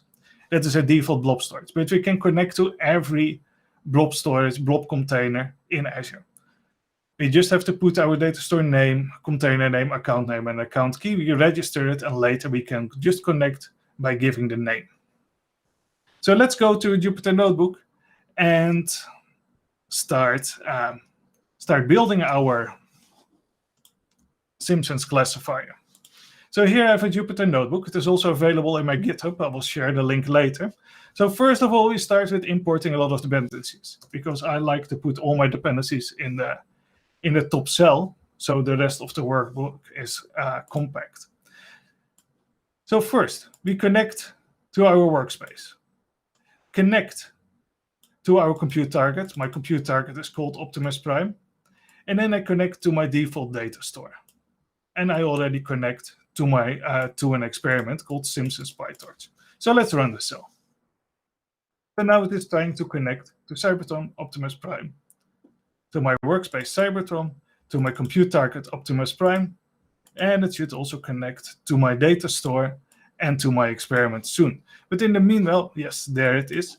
We can actually go to the interface here. I will zoom like a little bit, and then we can we see what is out here. So let's start with compute.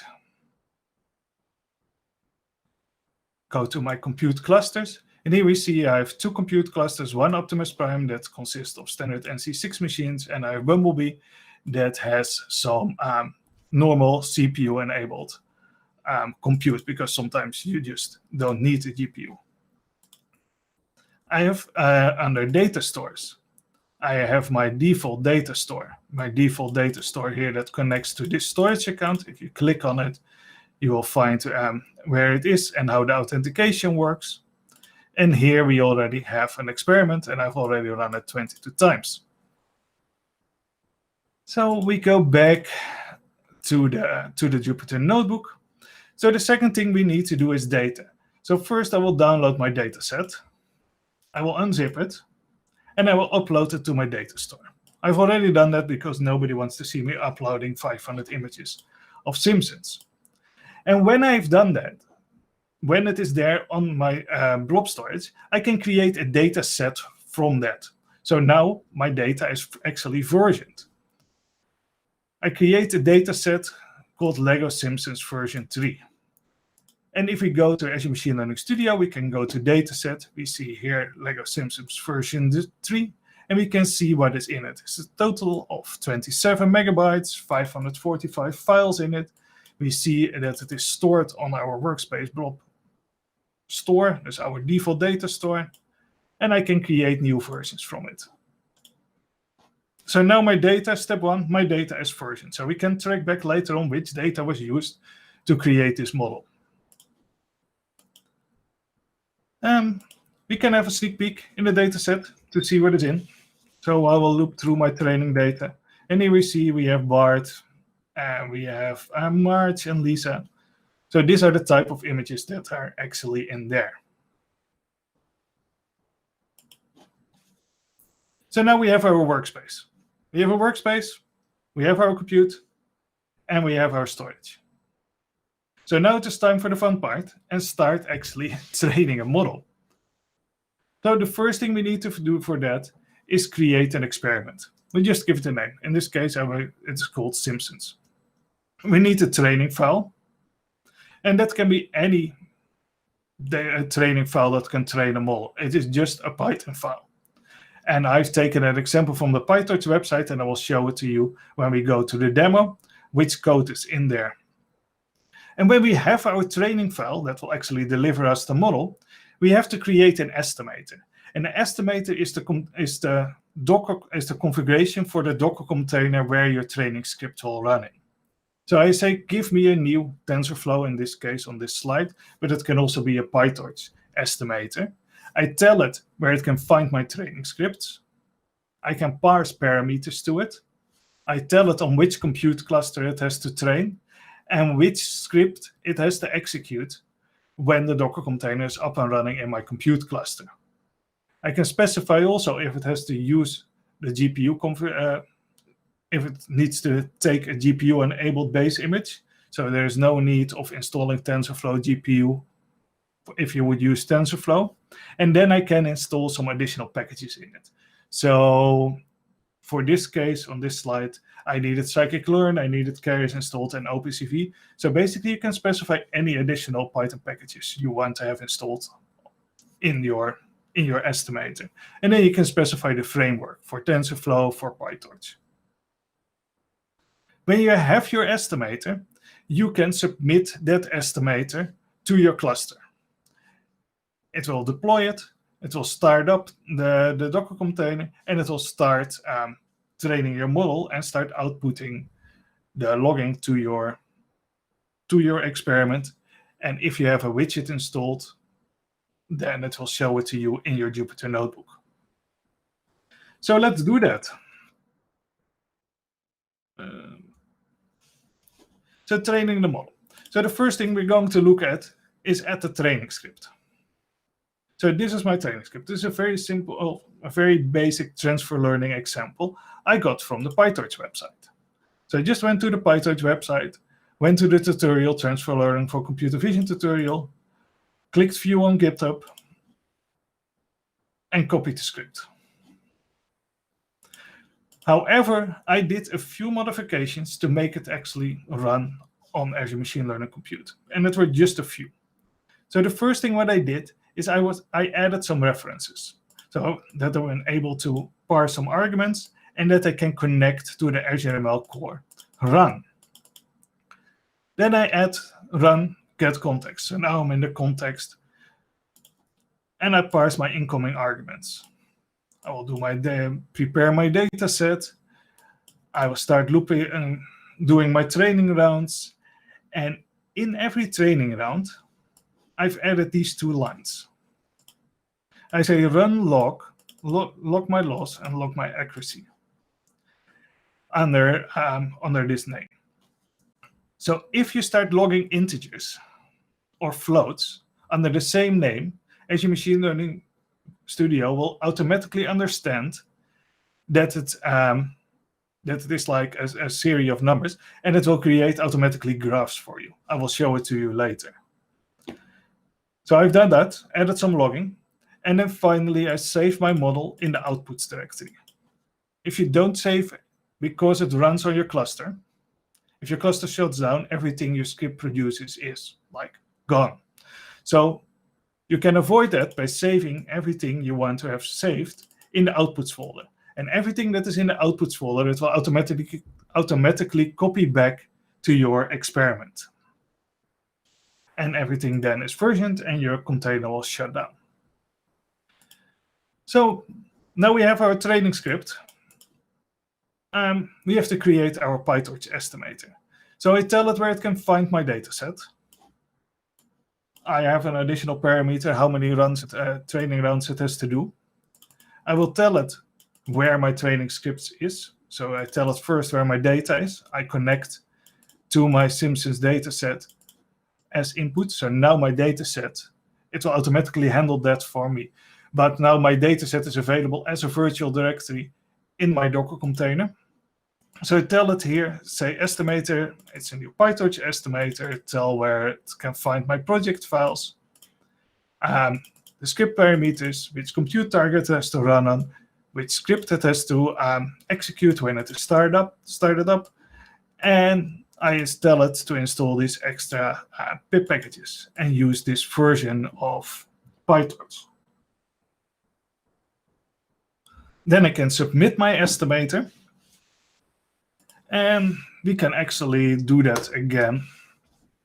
So now it is submitting. Oh, of course, we can submit it.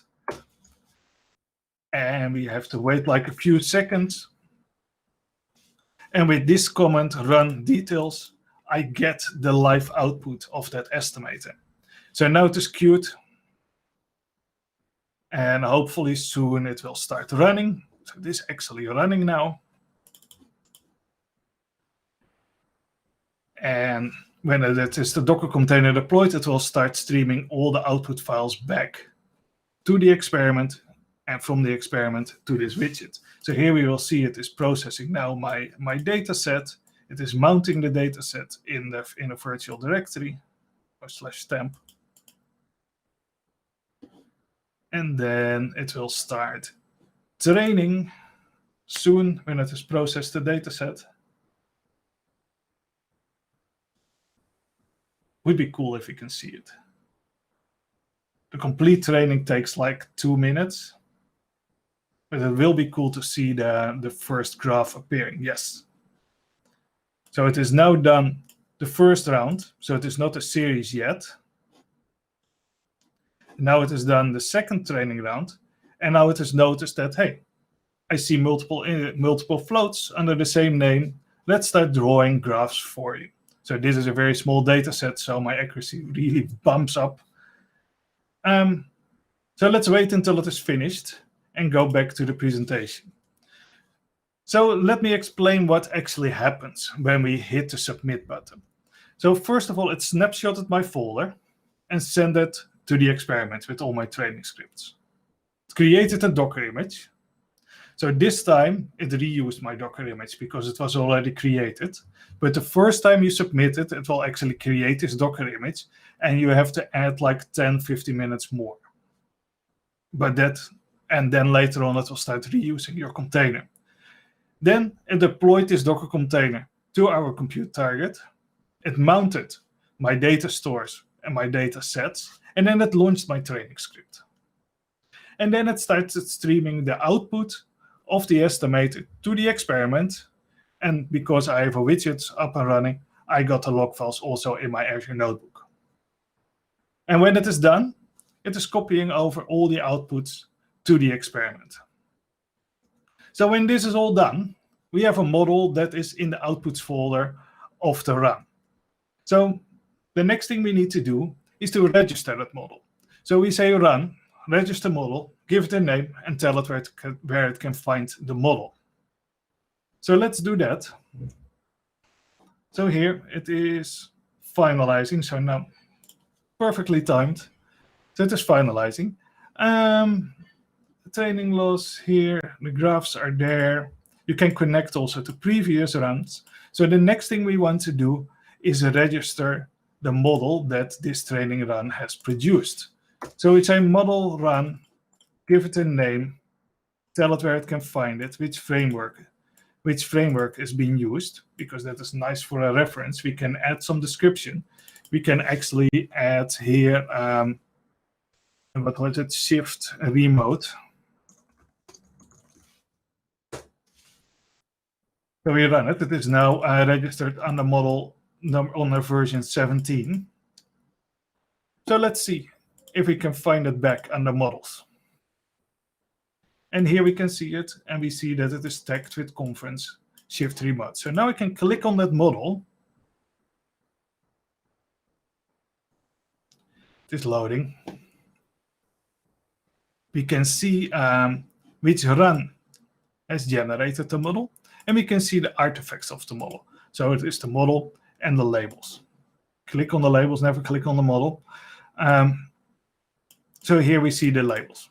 So we can peek into there, we can download it from there. But the really powerful thing is now, because it is a model management, I can click back to the run that has generated this model. I can see on which computer cluster it is trained. I can go and see which logging it has generated.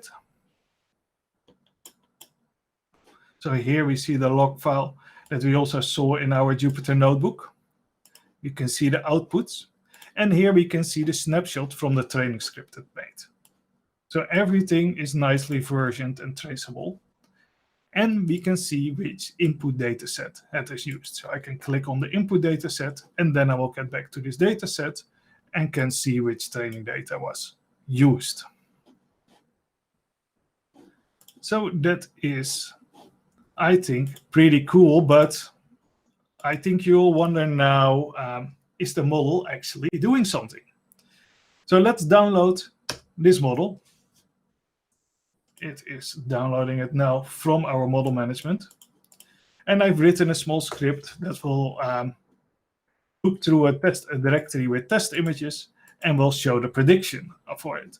So here we see that it is 79% sure that this is Bart Simpson, this is March.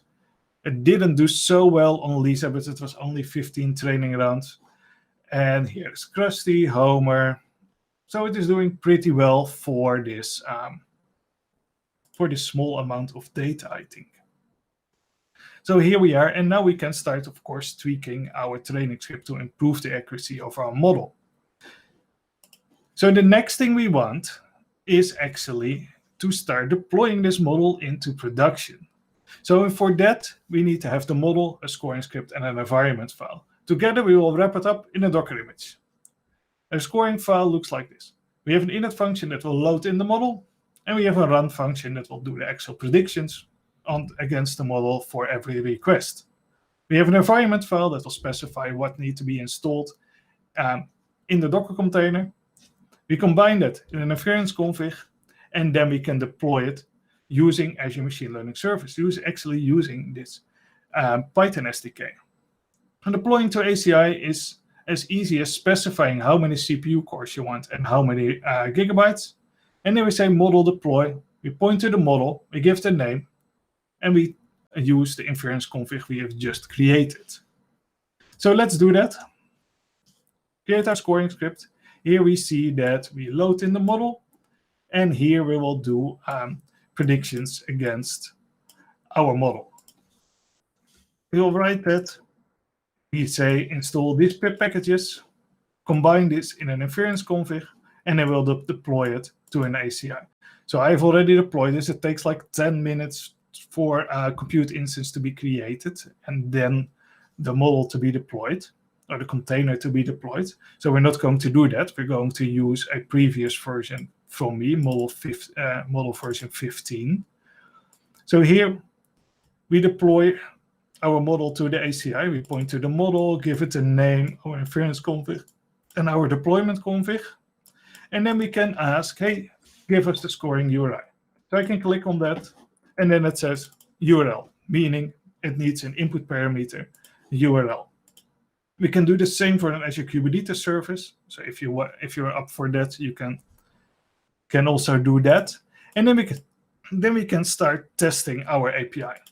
So here I loop through 6 testing images, and I will post them to the API. So I can use Postman for that and post everything to that API.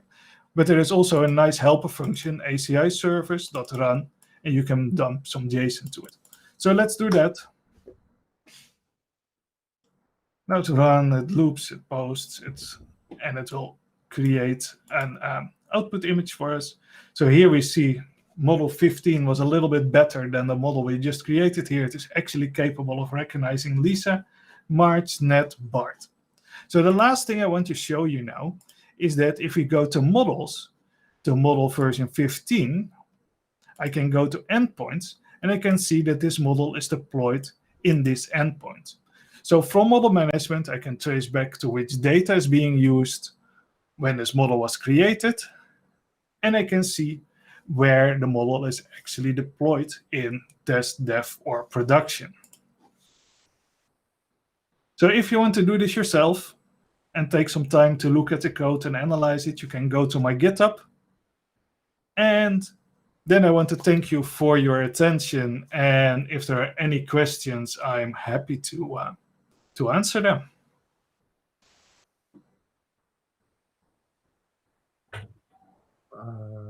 Thank you, Hank. I think I jump in here. Can you hear me? I can actually hear you. I hope there is no echo. Yeah, it's pretty good. Thanks for the great presentation. It was very was very insightful for me, but also very, very technical. So I was trying to cover some of the concepts. I'm following on YouTube. There were not many questions at this point, but then I had in mind something when you were talking, and as someone who's not extremely familiar with PyTorch, but I heard this as someone who was in the community organizing aspect of it a little bit. I've heard this debate about, or discussion in terms of this project, for example, that you showed us in the example on The Simpsons. How would you compare PyTorch to obviously some other libraries out there? Obviously, there's TensorFlow comes to mind, of course, Keras and so on. And I know there's different opinions of that. So how do you position yourself there? So I think the frameworks are there to solve different type of problems, and one framework will better on one data set than the other one. So I don't have any preference or anything for any framework. I think the cool thing from Azure Machine Learning Service is that it will run any framework for you. So I'm mostly in the role of facilitating people to be successful. Data scientists are very good in picking the right framework. And me I call myself mostly like an AI engineer, are more helping them to put this at scale and make it traceable and make it possible for them to work together. Yeah, I think we are actually out of time. I have one more quick one, last one that's not really technically related, but I know your background is a bit also on the community organizing part, right? Yes. So and obviously I think there's been a huge boom obviously recently with the onset of AI and ML and everything, and I think the interest from the community, whether it's an engineering or student or otherwise, it's very, very high. How do you manage to maintain this interest, and how did you react to it? I'm sure you were there before AI was as it is what it is now, right? Are you happier with it, or is it more I was there before it was cool kind of moment? Mm-hmm. No, what I find really great is that I see a lot of collaboration now between data scientist teams and development teams and operation teams. And for the last 5 years, that shift has been awesome. People are working together, putting actual machine learning models into production and making it a repeatable process instead of something being done on someone's computer and then emailed in a zip file. So I think this last 5 years have been amazing and facilitating that process, and also make it for other people like developers and operations be able to be part of an AI solution. And is it, are you, can you give us an estimation of how much bigger the community is now as opposed to when you were starting? Yeah, I think a lot of different people, different groups got into AI and wanting to learn about AI. So I see a big growth for beginner trainings where you explain what AI is, how you have to do it, and especially in, for instance, cognitive services is a huge interest from the developer community. Perfect. I think we're out of time. Thank you so much, Hank. There is on the screen, as you can all see, Hank's Twitter handle. More importantly, I would say the GitHub link, and you can basically check him out there and reach to him. I'm sure he'll be more than happy to answer. Thank you, Hank. I think we are having the next presenter remotely. Stay safe and hopefully see you in person at the next Shift conference. Yes, thank you. Have a great evening, everyone. Thank you, Henk. Hopefully we are all ready to watch The Simpsons or use Asia, whatever you took from that. Take your pick. Hopefully it was the latter. Anyway, next up, we're looking at using AI to build AI. Automated machine learning. Let's give a warm welcome, using the clap emojis in our comments section, to Dimitro Turkin.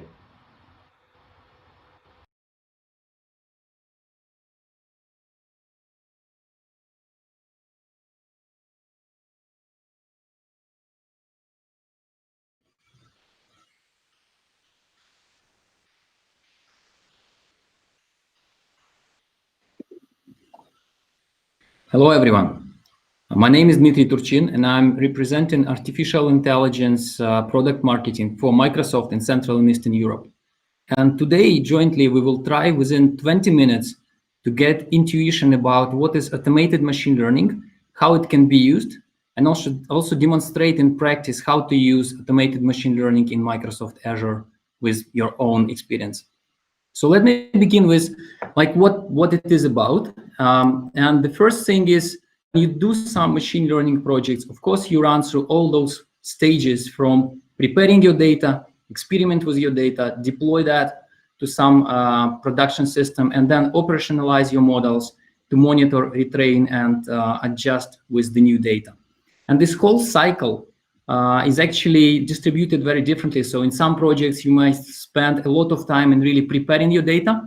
In some projects, more experimenting. But what actually is happening under the hood is data scientists would usually do some data cleansing. So you would remove some missing values. You would look at the features. You would look what features are important for your data set. Then the data scientist would usually choose some of the algorithms and do some hyperparameter tuning, choose the best model, then deploy and operationalize with different tools. And actually, automated machine learning is a concept and a tool set which allows us to automate this whole cycle of routine operations. And let us look a little bit more about what do I mean by that. And I will do it actually with one of the examples. Let's say we will be just doing a simple machine learning experiment with predicting the car price. And to do that, what we would usually do, if you look at the steps which we would usually do, is we would start with which features, which algorithm, and which parameters. So for features, maybe in our data sets, we would say that mileage and how old the car is, what is the brand, year of make, etc., would be the most important features we would choose, maybe some others, but we will play with the features. Then we would choose some algorithm. And we know from some literature, maybe we found some open source repository where we can try some code. And we know that for this particular task, maybe those algorithms which I have now on the screen, maybe some different ones are the ones we want to try. And then we would set some kind of parameters. And we will start choosing those algorithms, features, and parameters, and give those parameters like the loss, the split of our data, let's say the learning rate, etc., some hyperparameters, and we will run it and we will get some predictions. And after we evaluate the predictions, we would say this model gave us just 30% accuracy, which is of course not acceptable. So we will go back and we will reiterate. So we will choose different features, we will add conditions, we will choose different algorithms, we will rerun parameters and do it many, many times before we achieve something reasonable, like 95% accuracy, for example. So, of course, the core, let's say, knowledge of the data scientist is how to choose this algorithm, how to choose those features based on their previous experience. And the concept of automated machine learning is actually a pretty beautiful one, because what we want to do with automated machine learning is to achieve three pretty different things for different audiences. And the first one is for the audience which is not really a deep experienced data scientist who just want to build this, car price prediction or some forecast or some other classification machine learning model, but doesn't really want to become or can't spend so much time to become really experienced data scientist.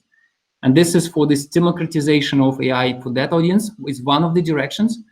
Another one is to accelerate AI, because if you're a data scientist, still a very experienced one, you would still be interested in, is your choice right? Or maybe there are some models which the algorithm can suggest to you, which would be better, or maybe you can just compare different models very fast and choose the one which you want to play with and then apply your core expertise on top. And then to scale AI is a third, let's say, motion why this automated machine learning makes a lot of sense, is when you want to really deploy the models at scale. One of the examples, or many examples, which we see now is a multimodal problem, where, for example, you have a pizzeria or a shop or whatever fueling station where you have many, many branches, or you have many product categories in your shop. And you want to build separate predictive model, for example, by location or by store or by category. Then you need to build hundreds, we see thousands models in some cases, and that's where automated ML again help you to do this at scale. Now, what is happening actually? So automated machine learning, if I put it very simple, is AI creating AI for us, right? So we take some of the statistics about what people use most for this problem, for this kind of data. Secondly, we look at all the code machine learning models which exist out there, and it's not looking exactly into the data, but just looking at how the models performed at different tasks. We can also build a recommendation engine which would say, for this kind of data, we think this is the right feature, this is the right time horizon, this is the right hyperparameters and the right model. And what actually automated machine learning does is, first, it engineers features for us. So it chooses some features, again, statistically, which are most probably impactful in this kind of tasks. Then it suggests some of the algorithms which have high probability of getting good results. And it doesn't mean we will search through all the algorithms available, but it will really suggest that outside of the whole universe of algorithms for your task, we think we will try with first 20, which are the most popular for that kind of data.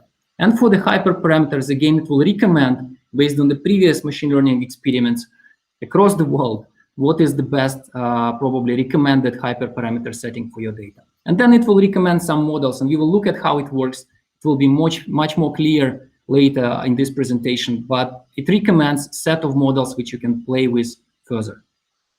And when we look at Azure, at Microsoft Automated Machine Learning, it's based on Microsoft research. It was trained with the several millions of experiments out there. So you don't just train it on your experiments, but all the world's wisdom, which is available from statistics. It has personalized recommendation approach. So it does collaborative filtering and Bayesian optimization to propose the right algorithm and the right parameters for your task. And of course, it doesn't see your data. So when it recommends that, it doesn't look exactly at the data. It just looks at its structure and distribution.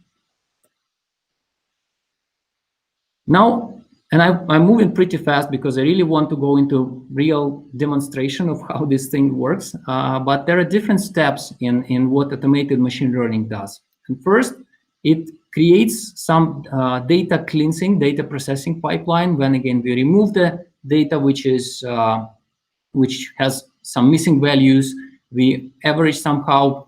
Again, depending on your use case, it may be different approaches to work with those missing values. It engineers features, chooses algorithms, it chooses hyperparameters, runs models, adjusts them, and then it recommends the model. But on top of that, it also provides capability to interpret your model. And we will play with it today again to interpret what were the features, not just the accuracy was high, but why was it high? Why was this car price this, not that, etc., which helps you in many tasks to have more transparent decisions from your models. And one important thing, it's not a toy, right? So for automated machine learning today, we use deep learning. We use different algorithms for classification, for time series. We can use pretty large data sets and thousands of models, as I said. It has pretty robust Azure machine learning, standard privacy, transparency control. And it also has the state-of-the-art algorithms for things like NLP, like text classification, etc. Couple of more words about what exactly under the hood with Azure-specific implementation of automated machine learning is. We use deep learning for different tasks. We would use BERT-based models for text. We would use bidirectional LSTMs for the data which is time series relevant. We would use forecast TCN for other tasks. So we'd use pretty advanced models for different tasks which you might be solving. One important additional functionality of automated machine learning is we don't just produce models, but you also look at things like class imbalance. So it would help you understand if your classes are really not balanced enough. It can help you choose the right test versus train split, rolling windows, cross-validation values, many like leaky features. It would detect overfitting, detect high cardinality features, and suggest specific parameters or approaches to solve that. So a lot of the pre-processing and pre-manipulation with data pre-model training, the system takes care of, and we will see this today. And I would like to also talk a little bit about time series forecasting, because it's a pretty complex task, and it uses now with the latest implementation. And by the way, this adds boxes every month almost. So the system also develops a lot. For Azure Machine Learning, we support now automated settings for most of the choices you do in forecasting. So you really just dump the data and it will produce results. And we use deep learning. We use things like holiday detection with pre-built holiday data set. We include weather data, and we build the many models recommendations where we have, as I said, many shops, many product categories, etc. And also, last but not least, we will play with it, but it enables us also to look at the analysis about what your model produced and why exactly what features are the most important, but also this particular prediction. For this person, do we give a loan or not? Why was this prediction made based on what features? And with this, I will actually split to my presentation from my presentation to my browser. So I will start showing my screen. It says I'm presenting for everyone, which is fine. And right now I'm presenting just an, let's say, empty portal for Azure Machine Learning. You can get there yourself and try it if you go to ml.azure.com. And I actually logged here. I have some experiments here, but we will be creating the new one. So what we will do now is I will show you how to set up the new automated machine learning experiment. And to do that, I will go to create new automated ML. And you can see there are many features. We just don't have time to go into all the capabilities of this machine learning environment, but I will just go automated ML. I will choose the data set. And actually, this data set is a very, very simple table. I can show it to you how it looks when we open it with Excel, for example. So this is a very simple table showing us the data in the form of the timestamp, demand for energy. So this is the data from New York City, how much energy households use. And it has some weather data, like was there a rain and how heavy was that and what was the temperature in Fahrenheit. I will close this one. And now, because I've loaded this data set already for our call, not to spend time, we can just choose it, or we can create new and load it from my local files. So in my case, I already have it. I say next. And now I just choose the experiment name. I can say create the new experiment. And I say my new experiment 1. And I will now, I will load the data to my system, but I need to tell it what is my target column, what I predict here. And I say I'm predicting the demand for energy, because again, my task is based on the weather and hour of the day, the time, what is the demand, what will be the demand for the energy across New York City. So I'm predicting the demand, and I'm saying on which cluster, on which compute in the cloud I will make my calculations. And here I've created some of the clusters. I can choose any of them, or I can create a new one on CPU, on GPU, on many available options for Azure Machine Learning. And I press next. And now I need to choose my problem. So I need to choose whether I do classification on this data. And you probably know that classification is like selecting which class we predict. Regression, which is predicting some number. In our case, this will be time series forecasting. So we have time series by time of the values, and we need to predict what it will be in the future. So I'm saying time series forecasting, and I just give it some, again, guidance. I say that my time column is in this particular column, which is called timestamp. I can group here, and this is exactly the problem I was referring before. Like if I have many shops or many product categories, I can choose them here, and it will create many models, every model for my subcategory. But we don't have any categories. We just produce the total number for demand. We can also set the forecast. We can say predict for next 3 hours or 12 hours or 24 hours. And in our case, I will just say auto select. So I will let my system decide what will be the best horizon for my data, because it may say that predicting 12 hours is still good and more is bad, and it will make this decision for me. I can choose it myself as well. And I can enable deep learning. What it means is when it searches the algorithms, it will use and apply this choice to choosing deep learning models as well. If I unclick this, it will just go with non-deep learning algorithms. And I can go for additional parameters, which are very important. So when you run it, I really recommend that you play with this as well. So we can say explain best model, or we can choose, for example, should we let the system auto-detect the target lags? Should we auto-detect the rolling window? And if you're not in time series forecasting, that's fine. You can just click on this information bar, and it will explain what exactly we will change if we change that. This is the super important thing. You can see that how long should I train my model. I can say train it when you reach 85% accuracy, for example. Sorry, it's like this. Or I can say train it for 24 hours and maybe 1 hour. And actually, the example I was playing before the call, I just set it for 1 hour. So all the results we will see today were done within 1 hour.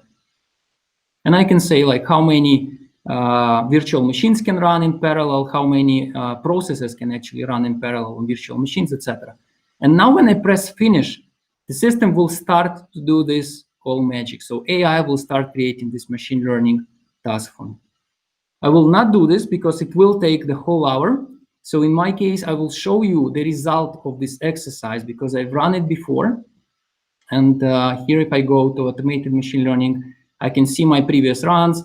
And I'll go, for example, in this one, which I have run yesterday. And you can see I've had 67 completed, some with different status, and some numbers of those iterations. And here on this chart in the middle, I actually see the accuracy. So the accuracy, I've chosen the normalized root mean squared error as my accuracy setting. And I can see that I have reached actually 1% error on my data with this particular model. Or some other models, you can see they have different accuracy. And I can go exactly into this 84th run, which is the best one. You can see it just had 10% error. And I can go here and I can see exactly what my model is. So I can see that model is the stack ensemble. So it's ensembled models. It's not one model, which is, by the way, another criteria.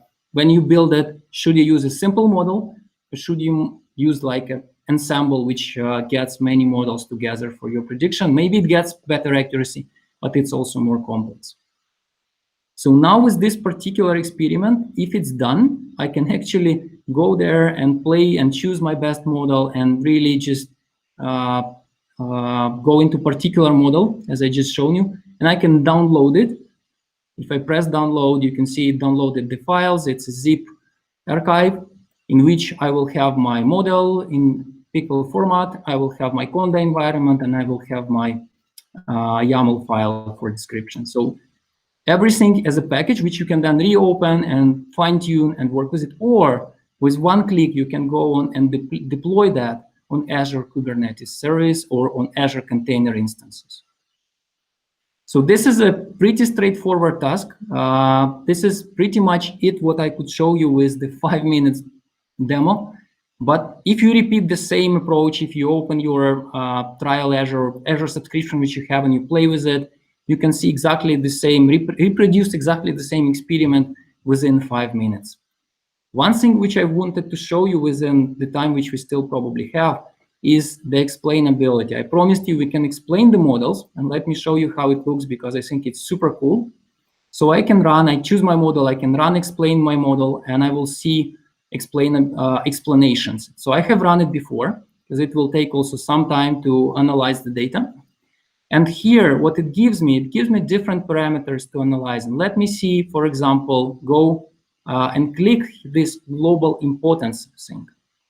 And global importance actually shows us which features had the biggest influence on the model.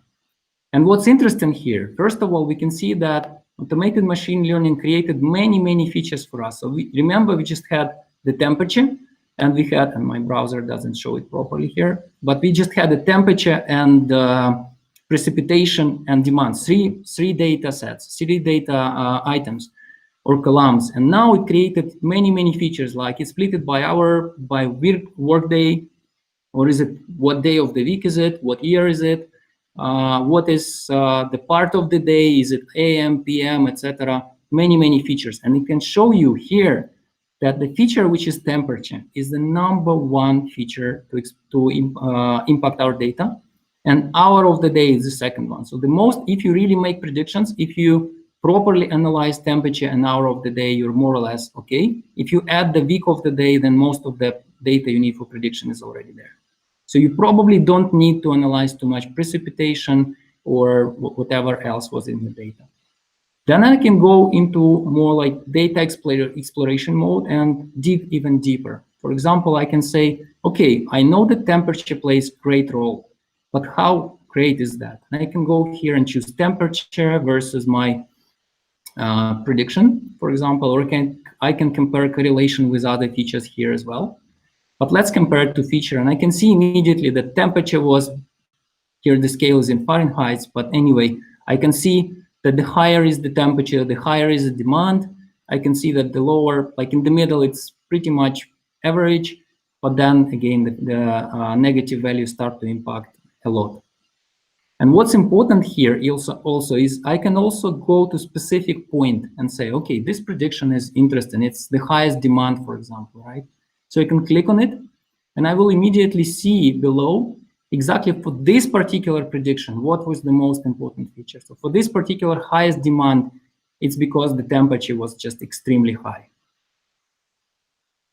With this, I don't have probably more time to present you anything. So I'll just finish my slides with saying that with automated machine learning, what we are trying, and maybe other players on the market have the same approach, but what I think what we're trying to achieve here is to give this tool for everyone who is not a data scientist or who is a data scientist. And again, we didn't have time today, but this same experiment can be then viewed and run as a Jupyter notebook where you can fine-tune your parameters, but you can call this remotely, etc. So it can be a data scientist tool as well. And we can connect this to any data from SQL, from any data in Azure, actually, which you can put in Azure. And we can connect it to things like Power BI for your BI reporting. So with this, I think I'm finishing my presentation and demo, and I'm here for answering just a couple of questions. But in case you will be interested to explore more, we will have some links here or feel free to reach out to myself, maybe through organizers, and I will be happy to advise you on your project.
Thank you, Dmitro, for the great presentation. It was very, very insightful, and I think our audience really enjoyed it.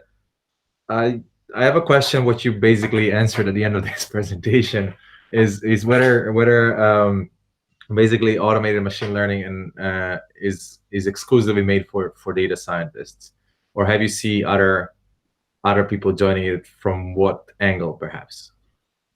Yeah, and again, I answered it to this to some extent, but to be honest, this is not a simple question, because some of the data scientists which see this at first would say, and if they see how I presented it today with really drag and drop and clicks without like using the code, they would say, that's not for me. And vice versa, if the person who is very far from machine learning yet, they are very worried about to start machine learning. But it actually covers both. It covers people who just want to build their machine learning models without going very deep and not having deep data science expertise, but also for data scientists who, as I said, want to play with it, want to see what other models are there which can be performing maybe better than theirs, or maybe see if they missed something and there is some parameter which makes their model even better. Or vice versa, they would say, automated machine learning couldn't produce better data than I did, and be sure that their model is the best performing. So I would say it's for both people who are non-data scientists, and we call them the citizen data scientists, people who want to play with the data but don't have this deep expertise. But also it is for the data scientists who want to explore multi-model scenarios, or want to go one step further with exploring what's possible for their data in all the universe with machine learning models. And excellent. I think that's great to encourage also people that maybe thought this is all confined science to data scientists. We have, which is connected to another career connected question, I guess. And this is from Nella on YouTube. I don't know if you saw it. She actually says she wants to enter the industry whatsoever, not necessarily just. We're not talking about automated ML here or anything. We're talking about AI and ML as well. How would you recommend to someone enter for the first time, regardless of the background? No, absolutely. I think the best thing would be to go for and try. And there are a lot of literature and online courses, but I think my recommendation would be to go and try. Because for me also, machine learning and AI is there is a lot of information every day, new research, new development. But those applied tasks, which you really want to solve with it, are pretty much documented in some online resources. For example, we have some learning resources with Microsoft Learn, where you can go and choose your, for example, AI learning path, which would give you from 0 to, let's say, some level 100 or whatever level of where you will be able to solve some of the tasks like image recognition or speech recognition, or again, creating some machine learning models, and already get the intuition about how these things works, what are the different approaches you can use, and what is the different tool set which you can use to solve those tasks. And this is something we discussed before the presentation, I have to admit. And this is basically something that I think you touched upon at the beginning as well. And it's more about if the system we're talking about here generates some separate models, as well as some complex model ensembles, as you said, which ones are the best to choose in the context of automated ML? Yeah, that's a great question, because not just for automated ML, but in general, when you decide whether you want a more complex model, which maybe consists of different models, and then you somehow average the results, or maybe you just want a very simple model, this choice really depends on your task, because the more complex is the model, the harder is to explain why it's making the decisions and how. As well as if you want to deploy it somewhere remotely or on a mobile device or on some low performance or low internet bandwidth location where you need model to be very lightweight, then you would probably choose a very simple model. Or where you need a very straightforward explanation, for example, with the tree models or some decision support models, you would probably just be able to very exactly say why the model made decision because you had these particular inputs. With things like deep learning or ensembles, you would just be able to estimate what were the parameters inputs, but you will never get this full transparency about why the decision is made. So to me, it's the balance of two factors. One is how explainable and interpretable you want it to be. And second, whether you have enough time and enough compute resources to run it, or should it be real-time, remote, mobile, then again, it should become simple in this case. Excellent. Thank you for that answer. We have one more question from the audience. I just saw it on YouTube. From Philip is asking what about the missing data, and can Azure handle that? How would you address that? Yeah, so actually that's a separate topic which we can even if you can contact me on LinkedIn, I'd be happy to discuss. But it's a separate question. For automated machine learning, there are some pre-built algorithms which would just depending again on your task and on your data distribution, it would either replace it with zero values or with average values, or with sometimes you can even replace it with predicted values and say we think the most probable value for this particular role would be this. But again, it depends on which exactly algorithm is currently implemented and which data distribution you have. There are different techniques. Some of that will be implemented by automated ML. Some of them will still need you or somebody who is working with this data before you can feed it into a machine learning model to still do some cleaning. Of course, automated systems will take care of something. It will not replace the whole, data cleaning entirely. So we'll still need to do some basic cleaning, and then the automated systems will help you address some problems. The tedious work. Yeah. And then last question. I think we're out of time. They're gonna kick us. They're gonna kick me off offline. I think there's last question on YouTube, which is basically slightly what we touched in the last chat with Hank just about half an hour ago. Is what is the best AI platform I see on YouTube? How would you address this? I know there is no easy answer, but if you maybe summarize it in a sentence and the best AI platform. Yeah, that's how we put it. On how would you address that question? Well, looking at my current employer and where I work, I think the answer is the only one. It's Azure. But jokes aside, I think it depends on what you want to achieve. Because if you just want to play with things, there are some platforms which allow you to play and learn very easily. And if you really want to deploy the platform for production tasks and want to be flexible in using the open source frameworks, at the same time having the security and trusted and tools to build the trusted automated machine learning models, work with the different biases and security and privacy concerns, then again look at the different producers or cloud systems. And for Azure, for example, we recently introduced a huge focus in responsible AI, and so that people are capable to analyze to apply tool set and principles to analyze whether the data is fair, whether it's balanced, and to automate the whole machine learning life cycle. That is probably the longer answer. And I believe that still you will finish with choosing the same cloud providers, and probably Azure is, if not the best, then one of the best around there. But really look at this complexly, because it's not just, to build a model. It's how you deploy it, how you manage it, how you monitor, how you ingest data, how you produce BI out of that. That's the whole complex questions you need to answer before you make the decision. It's obviously big decision which platform you're going to go with. Especially for enterprise customers, yeah.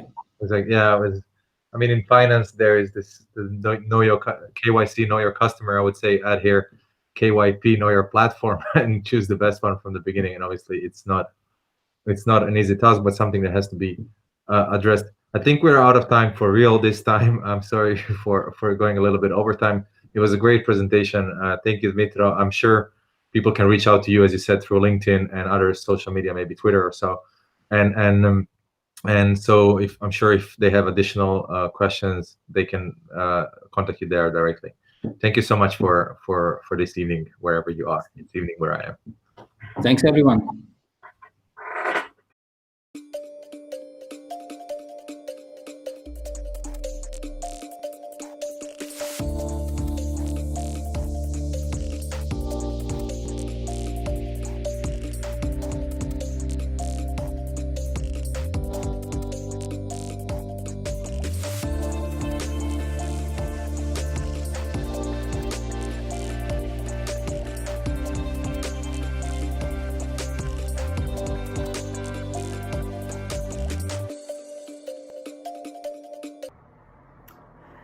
And with that, thank you so much to our final speaker. That brings us to the end of our first in this 12-part series.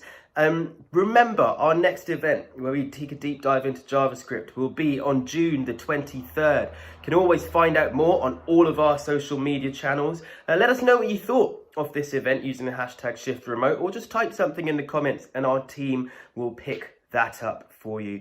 I want to say once again a massive thank you to all of our supporters and sponsors, without whom this would not have been possible. And a huge thank you also to Ivan, the man behind it all. Today we brought together the brightest developers online, some of the greatest minds. I hope you've taken a lot from it, and we look forward to seeing you again. Thank you and goodbye from us here at Shift.